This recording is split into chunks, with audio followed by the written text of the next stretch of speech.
ಕನ್ನಡ ಪಾಠಶಾಲೆ ದುಬೈ. ಹೌದು. ಇದೇನಕ್ಕೆ ಥಾಟ್ ಬಂತು ತಮಗೆ ಅಲ್ಲಿ ಮಾಡ್ಬೇಕಂದ್ಬಿಟ್ಟು?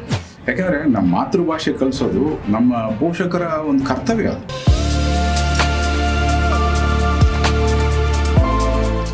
ಕರ್ನಾಟಕದ ಸಂಘಟನೆಗಳೆಲ್ಲ ಎಷ್ಟು ದಿನಕ್ಕೆ ಒಂದ್ಸಲ ಸೇರ್ತೀರಾ? ಹೇಗೆಲ್ಲ ಪ್ಲಾನ್ ಮಾಡ್ತೀರಾ? ಏನೆಲ್ಲ ಅಭಿವೃದ್ಧಿ ಮಾಡ್ಬೇಕು ಅನ್ಕೊಂಡಿದ್ದೀರಾ? ನಮಗೆ ಜಾತಿ ಧರ್ಮ ಎಲ್ಲ ಮರ್ತೋಗುತ್ತೆ. ಕನ್ನಡ ಮಾತಾಡ್ತೀರಾ, ಕರ್ನಾಟಕ ಸಂಘಟನೆ ಕನ್ನಡ ಪ್ರೋಗ್ರಾಮ್ ನಾವು ಒಂದಾಗ್ತೀವಿ. ಮೋದಿಯವರು ಮಾತಾಡಿದ್ದಾರೆ ಅಂತಂದ್ರೆ ಮನ್ ಕಿ ಬಾತ್ ಅಲ್ಲಿ ಈಸಿ ಅಲ್ಲ.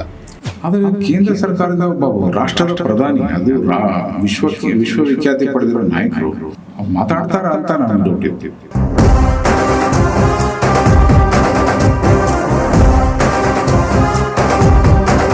ಏಕೆಂದರೆ ನಿಮ್ಗೆ ಅನಿಸುತ್ತೆ ಬಹುಶಃ ಅಲ್ಲಿ ಒಂದು ಸಿಸ್ಟಮ್ ಇದೆ, ಸೊ ಅದೇ ಥರ ಸಿಸ್ಟಮ್ ಇಲ್ಲೂ ಬರಬೇಕು, ನಮ್ಮ ಇಂಡಿಯಾದಲ್ಲೂ ಬರಬೇಕು ಅಂತ ಏನಾದ್ರು ನಿಮ್ಗೊಂದು ಮನಸ್ಸಿಗೆ ಬಂದಿರುತ್ತಲ್ಲ. ಸೊ ಅದಕ್ಕೋಸ್ಕರ ರಾಜಕೀಯಕ್ಕೆ ಬರ್ತೀರಾ ಇನ್ ಫ್ಯೂಚರಲ್ಲಿ? ನಮ್ಮ ಜನಕ್ಕೆ ಮಾಡುವ ಅಂತಂದ್ರೆ ಇನ್ನೊಂದು ದೊಡ್ಡ ಸ್ಕೇಲಲ್ಲಿ ನಾವು ಮಾಡ್ಬೋದು. ಅದು ರಾಜಕಾರಣ ಇರ್ಬೋದು, ಬೇರೆ ಯಾವುದೇ ರೀತಿ ಇರ್ಬೋದು. ನಾವು ಮಾಡೋದಕ್ಕೆ ಸಿದ್ಧ. ನನ್ನ ನೆಲಕ್ಕೆ ಜಲಕ್ಕೆ ಕುತ್ತು ಬಂದ್ರೆ ನಾವು ಬಿಡಲ್ಲ. ಸೊ ನಿಮಗೆ ಈ ಗುಣ ಬಂದಿರೋದು ಬಹುಶಃ ನಿಮ್ಮ ತಂದೆಯವರು ಶಿಕ್ಷಕರಾಗಿದ್ದರಿಂದ ಬಂತ? ನೀನು ದುಬೈಗೆ ಹೋಗಿದ್ದು ಖುಷಿ ಆಗಲಿಲ್ಲ ನನಗೆ. ಮಗ ದೂರ ಹೋಗ್ತಾನೆ ಅನಿಸ್ತು. ಇಲ್ಲಿ ಬಂದು ಕನ್ನಡ ಪಾಠಶಾಲೆಗೆ ನೀವೇನು ಮಾಡ್ತಿದ್ದೀರಲ್ಲ ಇದನ್ನ ನೋಡಿ ಭಾಳ ಖುಷಿ ಆಯ್ತಪ್ಪ ಅಂತ ಒಂದು ಮಾತು ಹೇಳಿದ್ರು. ಅದು ಇನ್ನೂ ನನ್ನ ಮನಸ್ಸಲ್ಲಿ ಹಂಗೆ ಉಳಿದಿದೆ.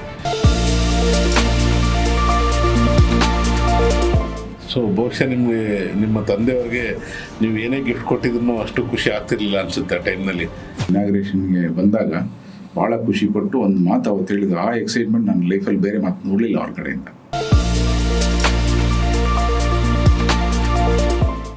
ಈ ಥಾಟ್ ಪ್ರೊಸೆಸ್ ಕನ್ನಡದ ಮೇಲೆ ಇಷ್ಟು ಪ್ರೀತಿ ಯಾಕೆ? ಕನ್ನಡ ಪಾಠಶಾಲೆ ದುಬೈ ಏನಿದೆ ಕನ್ನಡವನ್ನು ಮಾತ್ರ ಕಲಿಸೋದಕ್ಕಿರುವಂಥದ್ದು.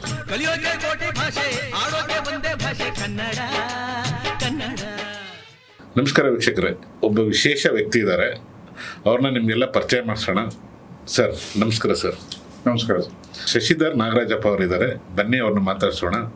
ಅವರ ಹಿನ್ನೆಲೆ ಮತ್ತು ಅವರೇನೆಲ್ಲ ಮಾಡಿದ್ದಾರೆ ಕನ್ನಡಕ್ಕೋಸ್ಕರ ಕರ್ನಾಟಕದಲ್ಲಿ ಹೊರತುಪಡಿಸಿ ಅದನ್ನು ಮಾತಾಡ್ಸೋಣ ಬನ್ನಿ. ಸರ್ ನಮಸ್ಕಾರ. ಸರ್ ನಮಸ್ಕಾರ ಸರ್. ಹೇಗಿದ್ದೀರಾ ಸರ್? ಚೆನ್ನಾಗಿದ್ದೀನಿ. ಇಲ್ಲಿಗೆ ಪ್ರತಿಧ್ವನಿಯ ಈ ಸ್ಟುಡಿಯೋಗೆ ಬಂದು ತುಂಬ ಖುಷಿ ಆಗ್ತದೆ. ನೀವು ನಮ್ಮ ಬಗ್ಗೆ ಒಂದು ಇಂಟ್ರೂನ ಮಾಡಿ ಕನ್ನಡದ ಕೆಲಸನ ಜಗತ್ತಿಗೆ ತಲುಪಿಸ್ತಾ ಇದ್ದೀರಿ. ಧನ್ಯವಾದ. ಎಸ್ ಸರ್, ತಾವು ಮೂಲತಃ ಎಲ್ಲಿಯವರು ಸರ್? ನಾನು ಮೂಲತಃ ಭರಮಸಾಗರ ಅಂಥೇಳಿ ಚಿತ್ರದುರ್ಗ ಜಿಲ್ಲೆ. ಓಕೆ. ಆ ಒಂದು ಹಳ್ಳಿಯಲ್ಲಿ ಹುಟ್ಟಿ ಬೆಳೆದಂಥವನು. ನನ್ನ ತಂದೆ ಒಬ್ಬ ಶಿಕ್ಷಕರಾಗಿದ್ದರು. ತಾಯಿ ಸುವರ್ಣಮ್ಮ ಅವರು ಮನೆ ನೋಡ್ಕೊಳ್ತಾ ಇದ್ರು. ಅಣ್ಣ ಶ್ರೀಧರ್ ಮತ್ತು ಅಕ್ಕ ಶೈಲಜಾ ಅಂತೇಳಿ ಒಂದು ನಮ್ಮ ಪುಟ್ಟ ಕುಟುಂಬ ಭರಮಸಾಗರದಿಂದ. ಸೊ ಎಜುಕೇಷನ್ ಎಲ್ಲ ತಾವು ಇಲ್ಲೇ ಮುಗಿಸಿದ್ದು?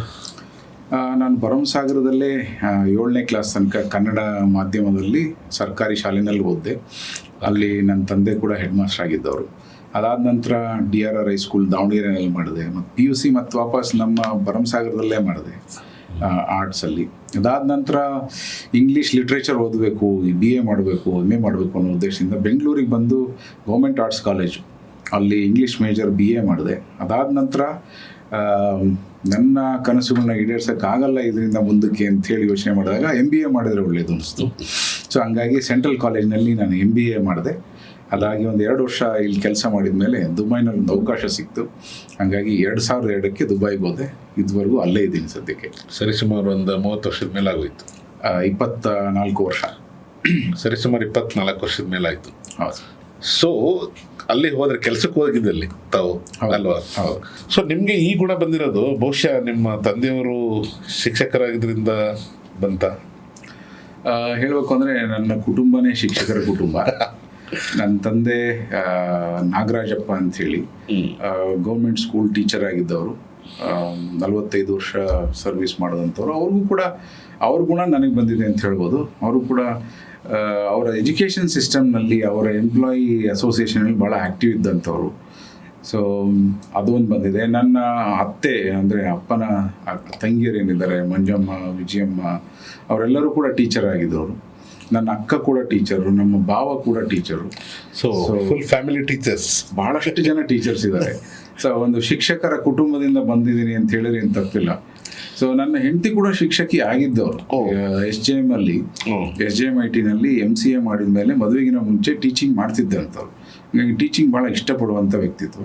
ಸೊ ಹಂಗಾಗಿ ಶಿಕ್ಷಕರ ಮಧ್ಯೆ ಇದ್ದು ನಾನು ಶಿಕ್ಷಕ ಆಗದೆ ಹೋದ್ರು ಕೂಡ ಒಂದು ಶಿಕ್ಷಣವನ್ನು, ಅದೇ ಇಂಪಾರ್ಟೆಂಟ್ ಅಲ್ವ ಸರ್, ನೀವು ಮಾಡ್ತಾರ ಸೇವೆನೇ ಇಂಪಾರ್ಟೆಂಟ್ ಅಲ್ವ. ಆ ಥಾಟ್ ಯಾರು ಯೂಸಲಿ ಯಾರಿಗೂ ಬರಲ್ಲ. ಸೊ ನಿಮಗೆ ಬಂದಿದೆ ಅನ್ನೋದು ಗ್ರೇಟ್ನೆಸ್. ನಿಮ್ಮ ಯಾವುದೇ ಥರ ಇಂಟೆನ್ಷನ್ ಇಲ್ದೇ ಒಂದು ಖುಷಿಯಿಂದ ಒಂದು ವಿದ್ಯಾಭ್ಯಾಸ ತುಂಬ ಇಂಪಾರ್ಟೆಂಟ್. ಅನ್ನದಾನ ವಿದ್ಯಾದಾನ ಎರಡಿದೆಯಲ್ಲ, ತುಂಬ ಇಂಪಾರ್ಟೆಂಟು. ಸೊ ಅದನ್ನು ಮಾಡ್ತಾಯಿದ್ದೀರಿ ಅಂದರೆ ನಿಜವಾಗ್ಲೂ ಗ್ರೇಟ್ಫುಲ್. ಖಂಡಿತ. ನನ್ನ ತಂದೆನೂ ಕೂಡ ದುಬೈ ಕರೆಸಿ ಒಂದು ಕನ್ನಡ ಪಾಠಶಾಲೆ ಕಾರ್ಯಕ್ರಮದಲ್ಲಿ ಅವರು ಭಾಗವಹಿಸಿ ಭಾಳ ಖುಷಿ ಪಟ್ಟು ಹೇಳಿದರು. ಅವ್ರು ಹೇಳಿದ ಇಷ್ಟನೇ, ನೀನು ದುಬೈಗೆ ಹೋಗಿದ್ದು ಖುಷಿ ಆಗಲಿಲ್ಲ ನನಗೆ, ಮಗ ದೂರ ಹೋಗ್ತಾನೆ ಅನಿಸ್ತು, ಇಲ್ಲಿ ಬಂದು ಕನ್ನಡ ಪಾಠಶಾಲೆಗೆ ನೀವೇನು ಮಾಡ್ತಿದ್ದೀರಲ್ಲ ಇದನ್ನ ನೋಡಿ ಭಾಳ ಖುಷಿ ಆಯ್ತಪ್ಪ ಅಂತ ಒಂದು ಮಾತು ಹೇಳಿದರು. ಅದು ಇನ್ನೂ ನನ್ನ ಮನಸ್ಸಲ್ಲಿ ಹಂಗೆ ಉಳಿದಿದೆ. ಕನ್ನಡ ಕಲಿಸಿದ್ದಕ್ಕೆ ನಮ್ಮಪ್ಪ ಇಷ್ಟೊಂದು ಹೊಗಳಿದ್ರಲ್ಲ, ನಾ ಇಷ್ಟೆಲ್ಲ ಮಾಡಿದ್ರು ಕೂಡ ಏನು ಒಂದು ಅಪ್ರಿಸಿಯೇಷನ್ ಇರಲಿಲ್ಲ, ಕಮ್ಮಿ. ಅಂದರೆ ಮನಸ್ಸಲ್ಲಿ ಖುಷಿ ಇದ್ದಿದ್ದು ಬಾಯಿ ಬಿಟ್ಟು ಹೇಳ್ತಿರಲಿಲ್ಲ. ಬಟ್ ಕನ್ನಡ ಪಾಠಶಾಲೆ ಬಂದಾಗ ಅವ್ರ ಇನಾಗ್ರೇಷನ್ ಅವ್ರ ಕೈಯಿಂದ ಮಾಡಿಸಿದ್ವಿ, ಅವರೊಬ್ಬ ಶಿಕ್ಷಕರು ಅಂತೇಳಿ ಭಾಳ ಖುಷಿ ಪಟ್ಟು ಕಣ್ಣಲ್ಲಿ ನೀರು ತಂದ ಕ್ಷಣಗಳದು ನನಗೆ ಇನ್ನೂ ನೆನಪಿದೆ. ಸೊ ಬಹುಶಃ ನಿಮ್ಮ ತಂದೆಯವ್ರಿಗೆ ನೀವು ಏನೇ ಗಿಫ್ಟ್ ಕೊಟ್ಟಿದ್ರು ಅಷ್ಟು ಖುಷಿ ಆಗ್ತಿರ್ಲಿಲ್ಲ ಅನ್ಸುತ್ತೆ ಆ ಟೈಮ್ನಲ್ಲಿ. ಇದು ಅವರೊಂಥರ ಸಂತರ ಥರ ಇದ್ದಂದು, ಏನು ಕೊಟ್ಟರು ಅವ್ರಿಗೆ ಎಕ್ಸೈಟ್ಮೆಂಟೇ ಇರಲಿಲ್ಲ. ಬಟ್ ಅವತ್ತು ನೋಡಿದ್ದು ನಾನು ಪಾಠಶಾಲೆ ಕಾರ್ಯಕ್ರಮಕ್ಕೆ CEO ಇದ್ದರು, GSS CEO ಅವ್ರ ಜೊತೆ ಅವರು ಇನಾಗ್ರೇಷನ್ಗೆ ಬಂದಾಗ ಭಾಳ ಖುಷಿಪಟ್ಟು ಒಂದು ಮಾತು ಅವತ್ತು ಹೇಳಿದ್ರು. ಆ ಎಕ್ಸೈಟ್ಮೆಂಟ್ ನನ್ನ ಲೈಫಲ್ಲಿ ಬೇರೆ ಮಾತು ನೋಡಲಿಲ್ಲ ಅವ್ರ ಕಡೆಯಿಂದ. ನನಗೆ ಒಂದು ಸಮಾಧಾನ ಇದೆ, ಖುಷಿ ಇದೆ. ಕನ್ನಡ ಪಾಠಶಾಲೆ ದುಬೈ, ಹೌದು. ಇದು ಏನಕ್ಕೆ ಥಾಟ್ ಬಂತು ತಮಗೆ ಅಲ್ಲಿ ಮಾಡ್ಬೇಕಂದ್ಬಿಟ್ಟು? ಸರ್, ನಾವು ಇಲ್ಲಿರೋವಂಥ ಕನ್ನಡಿಗರು ಅಲ್ಲೋಗಿ ಭಾಳಷ್ಟು ಜನ ನೆಲೆಸಿದ್ದೀವಿ. ನಾವೆಲ್ಲ ಕನ್ನಡಿಗರೇ, ನಮ್ಮ ಹೃದಯದಲ್ಲಿ ಕನ್ನಡ ಇದೆ, ಮನಸ್ಸಲ್ಲಿ ನಾವು ಕನಸು ಕಾಣೋದು ಕನ್ನಡದಲ್ಲೇ. ಅಂಥವ್ರು ಅಲ್ಲಿಗೆ ಹೋದ ತಕ್ಷಣ ಇಡೀ ವಾತಾವರಣನೇ ಬದಲಾಯಿತು. ಅಲ್ಲಿವರೆಗೂ ನಾವು ಕರ್ನಾಟಕ ಸಂಘ ದುಬೈ ಜೊತೆ ಸೇರಿಕೊಂಡು ಕನ್ನಡಿಗರ ಜೊತೆ ಇದ್ದೆ. ನನ್ನ ಮದುವೆಯಾಗಿ ನನ್ನ ಮಕ್ಕಳು ಹುಟ್ಟಿದ ಮೇಲೆ ನನಗೊಂದು ಥಾಟ್ ಬಂತು, ಇವ್ರಿಗೆ ಕನ್ನಡ ಹೆಂಗೆ ಕಲಿಸೋದು ಅಂತೇಳಿ. ಕನ್ನಡದಲ್ಲಿ ಅನಕ್ಷರಸ್ಥರಾಗ್ಬಿಟ್ರಲ್ಲ, ಕನ್ನಡ ಇಲಿಟ್ರೇಟಿ ಅದನ್ನು ಹೋಗಿಸ್ಬೇಕು ಅಂದರೆ ನಾವು ಕನ್ನಡ ಕಲಿಸ್ಲೇಬೇಕು. ಅದಕ್ಕೋಸ್ಕರ ನಮ್ಮ ಸಮಾನ ಮನಸ್ಕರನ್ನೆಲ್ಲರೂ ಸೇರಿಸಿ ಕನ್ನಡ ಕಲಿಸೋಣ ಅಂಥೇಳಿ ಮಾತಾಡಿದ್ವಿ. ಬಟ್ ಕಲಿಸೋದಕ್ಕೆ ಮಕ್ಕಳು ಮನೆಯಲ್ಲಿ ತಾಯಿ ಹೇಳ್ಕೊಟ್ರೆ ಕಲಿಯಲ್ಲ, ತಾಯಿನೇ. ಅವ್ರಿಗೊಂದು ಶಾಲಾ ವಾತಾವರಣ ಬೇಕು ಅಂಥೇಳಿ ಯೋಚನೆ ಮಾಡಿದ್ವಿ. ಶಾಲೆ ಎಲ್ಲಿ ಸಿಗುತ್ತೆ? ಅಲ್ಲಿ ಭಾಳ ದುಬಾರಿ ಒಂದು ಜಾಗ ಇಟ್ಕೊಂಡು ಮಾಡೋದಕ್ಕೆ. ಕನ್ನಡ ಕಲಿಸೋದು ನಾವು ಉಚಿತವಾಗಿ ಕಲಿಸ್ತೀವಿ, ಬಟ್ ಆದರೆ ಜಾಗ ಉಚಿತ ಇಲ್ಲ. ಅವಾಗೇನು ಮಾಡಿದ್ವಿ, ಒಂದು ಜಾಗ ಬೇಕು ಅಂಥೇಳಿ ನಮ್ಮ ಸುತ್ತೂರು ಶಿವರಾತ್ರಿ ದೇಶಿಕೇಂದ್ರ ಮಹಾಸ್ವಾಮೀಜಿಗಳು ಅವ್ರದ್ದು ಆ ಮಠದ್ದು ಒಂದು ಶಾಲೆ ಇದೆ ದುಬೈನಲ್ಲಿ, JSSದು. ಅದರ CEO ಇದು DP ಶಿವಕುಮಾರ್ ಅಂತೇಳಿ. ಅವ್ರಿಗೆ ಹೋಗಿ ಕೇಳಿದ್ವಿ ನಾವು, ಇದು ಒಳ್ಳೆಯ ಉದ್ದೇಶ, ಸ್ವಾಮೀಜಿಯವರು ಬಂದಾಗ ಒಂದು ಮಾತು ಕೇಳಿದ್ವಿ. ಬಂದರು ಸ್ವಾಮೀಜಿ, ನಾವು ಹೋಗಿ ಕೇಳಿದ್ವಿ. ಅವರು ಭಾಳ ಖುಷಿಪಟ್ಟರು. ಭಾಷೆಯಿಂದನೇ ನಮ್ಮ ಸಂಸ್ಕಾರ ಸಂಸ್ಕೃತಿ ಮುಂದಿನ ಪೀಳಿಗೆಗೆ ಹೋಗೋದು, ಅಂಥ ಒಂದು ಕೆಲಸ ನೀವು ಮಾಡ್ತೀರಿ ಅಂದರೆ ದಯವಿಟ್ಟು ಮಾಡಿ, ನಿಮ್ಗೆ ಯಾವುದೇ ಶುಲ್ಕ ಇಲ್ಲ ಅಂಥೇಳಿ ಅವತ್ತು ಆಶೀರ್ವಾದ ಮಾಡಿದರು. 2014ರಲ್ಲಿ 45 ಮಕ್ಕಳಿಂದ ಶುರು ಮಾಡಿದ್ವಿ. ಯಾವುದೇ ಶುಲ್ಕ ಇಲ್ಲ, ನಾವು ದುಡ್ಡು ಕೊಡೋದು ಇಲ್ಲ, ತಗೊಳ್ಳೋದು ಇಲ್ಲ. It's totally free. ಯಾಕೆಂದರೆ ನಮ್ಮ ಮಾತೃಭಾಷೆ ಕಲಿಸೋದು ನಮ್ಮ ಪೋಷಕರ ಒಂದು ಕರ್ತವ್ಯ ಅದು. ಯಾಕೆಂದರೆ ನಮ್ಮ ಉದ್ದೇಶನೇ ಅದು. ನಮ್ಮ ವಾಕ್ಯಘೋಷ ಏನು ಅಂದರೆ, ಮಾತೃಭಾಷಾ ಸಾಕ್ಷರತೆ ಪ್ರತಿಯೊಬ್ಬ ಕನ್ನಡ ಕಂದನ ಹಕ್ಕು. ಅದನ್ನು ಹಕ್ಕನ್ನು ಯಾರು ಕೊಡಬೇಕು? ಆ ವಯಸ್ಸಿನಲ್ಲಿ ತಂದೆ ತಾಯಿಗಳಿಗೆ ಕಲಿಸಿದಾಗ ಮಾತ್ರ. ಇಲ್ಲಾಂದರೆ ಅವರಿಗೆ ಅವ್ರ ಭಾಷೆನೇ ಮರ್ತೋಗುತ್ತೆ, ಅವರ ಮೂಲ ಮರ್ತೋಗುತ್ತೆ, ಅವರ ಬೇರು ಬಿಟ್ಟೋಗುತ್ತೆ. ಅದಕ್ಕೋಸ್ಕರವಾಗಿ ಒಂದು ಪ್ರಯತ್ನನ ಶುರು ಮಾಡಿದ್ವಿ. ದುಬೈನ ಕನ್ನಡಿಗರು, UAE ಕನ್ನಡಿಗರು ಮುಂದೆ ಬಂದರು, ತಮ್ಮ ಮಕ್ಕಳನ್ನು ಕಳಿಸಿದರು. ಅವರು ಕನ್ನಡ ಕಲಿತಿದ್ದನ್ನು ಖುಷಿಯಾಗಿ ಇನ್ನೊಂದಷ್ಟು ಜನ ಬಂದರು. ಅದು ಬೆಳೀತಾ ಈ ಪ್ರಸ್ತುತ ವರ್ಷ 2026ಕ್ಕೆ 1436 ಮಕ್ಕಳು ಅಲ್ಲಿ ಕನ್ನಡವನ್ನು ಉಚಿತವಾಗಿ ಕಲಿತಾ ಇದ್ದಾರೆ. 19 ಜನ ಶಿಕ್ಷಕಿಯರು ಯಾವುದೇ ವೇತನ ಇಲ್ಲ ಈ ಕಾರ್ಯಕ್ಕೆ ತೊಡಗಿಸ್ಕೊಂಡಿದ್ದಾರೆ. ನನ್ನ ಶ್ರೀಮತಿ ರೂಪಾ ಶಶಿಧರ್ ಅಂತ, ಅವರು 12 ಇಯರ್ಸಿಂದ 12 ವರ್ಷಗಳಿಂದ ಜೀವನವನ್ನು ಇದಕ್ಕೋಸ್ಕರ ಮುಡುಪಾಗಿಟ್ಟು ಕನ್ನಡ ಕಲಿಸ್ತೀನಿ ಅಂಥೇಳಿ ಕಂಪ್ಲೀಟಾಗಿ ಫುಲ್ ಟೈಮ್ ಇದನ್ನೇ ಮಾಡ್ತಾ ಇದ್ದಾರೆ. ಅವ್ರ ಜೊತೆಗೆ ನಮ್ಮ ಸಂಘಟನೆಯಲ್ಲಿ ಕನ್ನಡ ಮಿತ್ರರು UAE ಅಂಥೇಳಿ ನಾವು ಮಾಡಿರುವಂಥ ಸಂಘಟನೆ ಕೇವಲ ಕನ್ನಡ ಕಲಿಸೋದಕ್ಕೆ ಮಾತ್ರ. ಉಪಾಧ್ಯಕ್ಷರಾಗಿ ಸಿದ್ಲಿಂಗೇಶ್ BR ಅಂತ ಶಿವಮೊಗ್ಗದವರು ಇದ್ದಾರೆ. ಜನರಲ್ ಸೆಕ್ರೆಟರಿಯಾಗಿ ಬಿಲ್ಚೋಡ್ ಕಡೆಯಿಂದ ನಮ್ಮ ಸುನೀಲ್ ಗವಾಸ್ಕರ್ ಇದ್ದಾರೆ. ಆಮೇಲೆ ನಾಗರಾಜ್ ರಾವ್ ಅಂಥೇಳಿ ಟ್ರೆಷರರ್ ಇದ್ದಾರೆ. ಶಶಿಧರ ಮುಂಡ್ರಿಗೆ ಅಂತ ಅವರು ಜಾಯಿಂಟ್ ಸೆಕ್ರೆಟರಿ ಇದ್ದಾರೆ. ಇವರೆಲ್ಲರೂ ಸೇರಿ 19 ಜನ ಟೀಚರ್ಸ್ ಇದ್ದಾರೆ. ಅವರೆಲ್ಲರೂ ಸೇರಿ ನಡೆಸ್ತಾರಂಥ ಒಂದು ಸಂಘಟನೆ. 80 ಜನ ಇದಕ್ಕೆ ಸ್ವಯಂ ಸೇವಕರಿದ್ದಾರೆ, ವಾಲಂಟಿಯರ್ಸ್. ಯಾರಿಗೂ ಯಾವುದೇ ಅಪೇಕ್ಷೆ ಇಲ್ಲದೆ ಕನ್ನಡವನ್ನು ಕಲಿಸೋದು ಮಾತ್ರ ಉದ್ದೇಶದಿಂದ ನಡೀತಾ ಇರುವಂಥ ಒಂದು ಸಂಘಟನೆ 12 ವರ್ಷದಿಂದ ಇದುವರೆಗೂ ಮುನ್ನುಗ್ತಾ ಇದೆ. ಕನ್ನಡ ಸಾಕ್ಷರತೆಯನ್ನು ಸಾರ್ತಾ ಇದೆ ಅನಿವಾಸಿ ಭಾರತೀಯರು. ಇನ್ನು ಮುಂದೆ ಚೆನ್ನಾಗಿ ಅಭಿವೃದ್ಧಿ ಆಗಲಿ ಸರ್ ತಮ್ಮ ಶಾಲೆಗಳಲ್ಲಿ, ಇನ್ನು ಆದಷ್ಟು ಜಾಸ್ತಿ ಮಾಡಿ. ಧನ್ಯವಾದ. Yes sir. ಸರ್, ಇದರಲ್ಲಿ ಇನ್ನೊಂದು ವಿಶೇಷ ಏನು ಗೊತ್ತಾ, ಯಾರಾದರೂ ಅಬ್ರಾಡ್ಗೆ ಹೋದರೆ, ಅಂದರೆ ನಮ್ಮ ದೇಶ ಬಿಟ್ಟು ಹೊರ ದೇಶಕ್ಕೆ ಹೋದರೆ 1 ವರ್ಷ ಅಥವಾ 2 ವರ್ಷ ಹೋಗ್ತಿದ್ದಂಗೆ ಆ ಕನ್ನಡ ಭಾಷೆ ಮಾತಾಡೋದೇ ಚೇಂಜ್ ಮಾಡ್ತಾರೆ. ಅದು ನಿಮ್ಮಲ್ಲಿ ಆ ಕೊರತೆ ಇಲ್ಲ. ನಿಜ. ತುಂಬ ತುಂಬ ತುಂಬ ಸ್ಪಷ್ಟವಾಗಿ ಕನ್ನಡ ಮಾತಾಡ್ತೀರಾ. ಧನ್ಯವಾದ. ಸೊ ಅಷ್ಟು ಅಭಿಮಾನ ಇಟ್ಕೊಂಡಿದ್ದೀರ ಕನ್ನಡದ ಬಗ್ಗೆ. ಮಾತೃಭಾಷೆನ ಎಲ್ಲೂ ನೀವು ದೂರ ಮಾಡಿಲ್ಲ. ನೀವು ಆಲ್ಮೋಸ್ಟ್ ಕನ್ನಡನೇ ಮಾತಾಡ್ತಾ ಇರ್ತೀರಿ ಸರ್ ಮನೆಯಲ್ಲಿ? ಮನೆಯಲ್ಲಿ ಕಡ್ಡಾಯವಾಗಿ ಕನ್ನಡನೇ ಮಾತಾಡಬೇಕು. ನನ್ನ ಮಕ್ಕಳು ಇಬ್ಬರಿದ್ದಾರೆ, ಚೇತನ್ ಅಂಡ್ ದಕ್ಷ ಅಂತ. ಅವರಿಬ್ಬರು ಜೊತೆಗೆ ಇಂಗ್ಲೀಷ್ ಮಾತಾಡಿದಾಗ ನಾನು ಹೋಗಿ ಹೇಳ್ತೀನಿ, ನೀವು ಮನೆಯಲ್ಲಿದ್ದಾಗ ಅಣ್ಣ ತಮ್ಮ ಕನ್ನಡದಲ್ಲಿ ಮಾತಾಡಿ. ಹೊರ ಜಗತ್ತಿಗೆ ಬೇಕಾಗಿರೋ ಭಾಷೆಗಳು ನೀವು ಮಾತಾಡ್ಕೊಳ್ಳಿ. ಫ್ರೆಂಚ್ ಕಲ್ತಿದ್ದಾರೆ, ಅರಬಿಕ್ ಕಲ್ತಿದ್ದಾರೆ, ಎಲ್ಲ ಮಾತಾಡ್ಕೊಳ್ಳಿ. ಯಾವ ಭಾಷೆನೂ ವಿರುದ್ಧ ಅಲ್ಲ ನಾವು. ಆದರೆ ಮಾತೃಭಾಷೆಗೆ ಸಿಗೋ ಸ್ಥಾನ ಮನೆಯಲ್ಲಿ ಸಿಗದೆ ಹೋದರೆ ಇನ್ನೆಲ್ಲಿ ಸಿಗಬೇಕು? ಆ ಒಂದು ಉದ್ದೇಶದಿಂದ ಎಲ್ಲ ಕನ್ನಡನೇ ಮನೆಯಲ್ಲೂ ಕೂಡ ಮಾತಾಡೋದು. Yes sir. ಸರ್, ಇವಾಗ ಹೊರದೇಶಕ್ಕೆ ಹೋದರೆ ಪರ್ಟಿಕ್ಯುಲರ್ಲಿ ದುಡಿಯೋಕ್ಕೆ ಅಂತ ಹೋಗ್ತಾರೆ, ಅಂದರೆ ಹಣ ಸಂಪಾದನೆಗೆ ಅಂತ ಹೋಗ್ತಾರೆ. ನಿಮಗೆ ಈ ಥಾಟ್ ಪ್ರೊಸೆಸ್ಸು ಹಣ ಸಂಪಾದನೆ ಮಾಡೋದ್ರ ಜೊತೆಗೆ, ಇಲ್ಲ ಏನಾದರೂ ಬಿಸ್ನೆಸ್ ಮಾಡೋದ್ರ ಜೊತೆಗೆ, ಈ ಥಾಟ್ ಪ್ರೊಸೆಸ್ಸು ಕನ್ನಡದ ಮೇಲೆ ಇಷ್ಟು ಪ್ರೀತಿ ಯಾಕೆ? ಸರ್, ನನಗೆ ದುಬೈಗೆ ಹೋದಾಗಿಂದ ಒಂದು ಒಳ್ಳೆ ರಾಜ್ಯ, UAE ಅನ್ನೋದು ಒಳ್ಳೆ ರಾಷ್ಟ್ರ, ನನಗೆ ಬೇಕಾಗಿದ್ದೆಲ್ಲ ಸಿಕ್ತು. ನಾನು ಹೋಗಿ ಕೆಲಸ ಮಾಡೋಕ್ಕೆ ಶುರು ಮಾಡಿದ ಮೇಲೆ ಒಂದು 10 ವರ್ಷಗಳು ನಾನೇನು ಕೆಲಸ ಮಾಡಿದೆ, ನನಗೆ ಬೇಕಾಗಿದ್ದೆಲ್ಲ ಸಿಕ್ತು. ನನಗೆ ತೃಪ್ತಿ ಇದೆ. ಅದಕ್ಕಿಂತ ಅತಿಯಾಗಿ ನಾನು ಹಣ ಮಾಡಬೇಕು ಅಥವಾ ಆಸ್ತಿ ಮಾಡಬೇಕು ಅನ್ನೋ ಆಸೆ ನನಗಿಲ್ಲ, ಬರಲಿಲ್ಲ.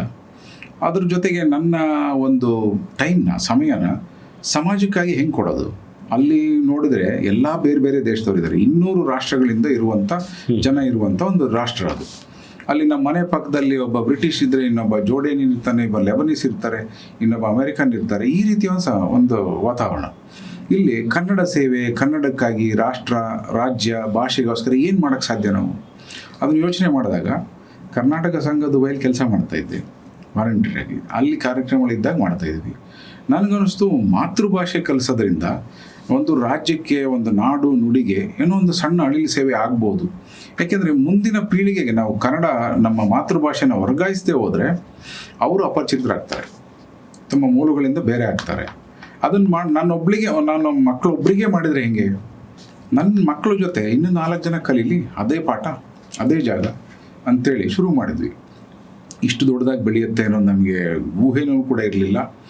ಆದರೆ ನಿಸ್ವಾರ್ಥವಾಗಿ ಎಲ್ಲರೂ ಬಂದು ಸೇವೆ ಮಾಡ್ತಾ ಇದ್ದಾರೆ.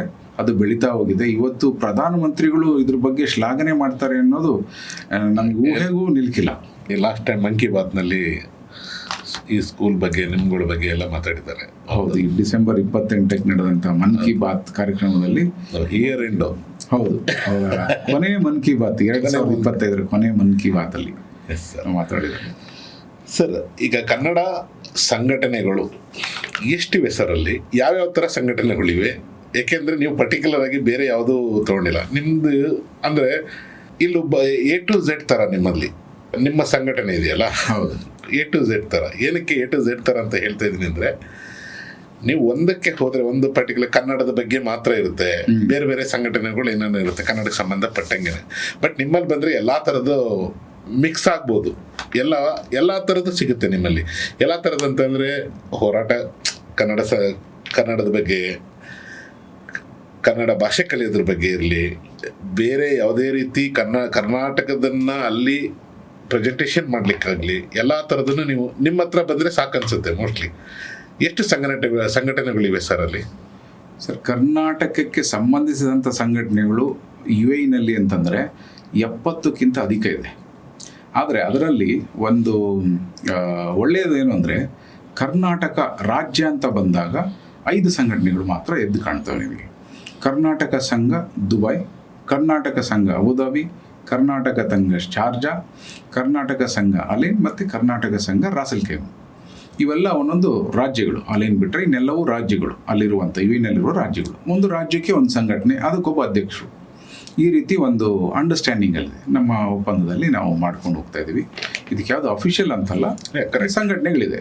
ಇದು ನಾವು ಮಾಡೋದೇನಪ್ಪ ಅಂದರೆ ರಾಜ್ಯ ಅಂತ ಬಂದಾಗ ಅದಕ್ಕೆ ಜಾತಿ ಧರ್ಮ ಭಾಷೆ ಏನೂ ಇಲ್ಲ, ರಾಜ್ಯಕ್ಕೋಸ್ಕರ ಮಾಡುವಂಥದ್ದು. We are all one. ಅವ್ರು ಆಲ್ ಒನ್.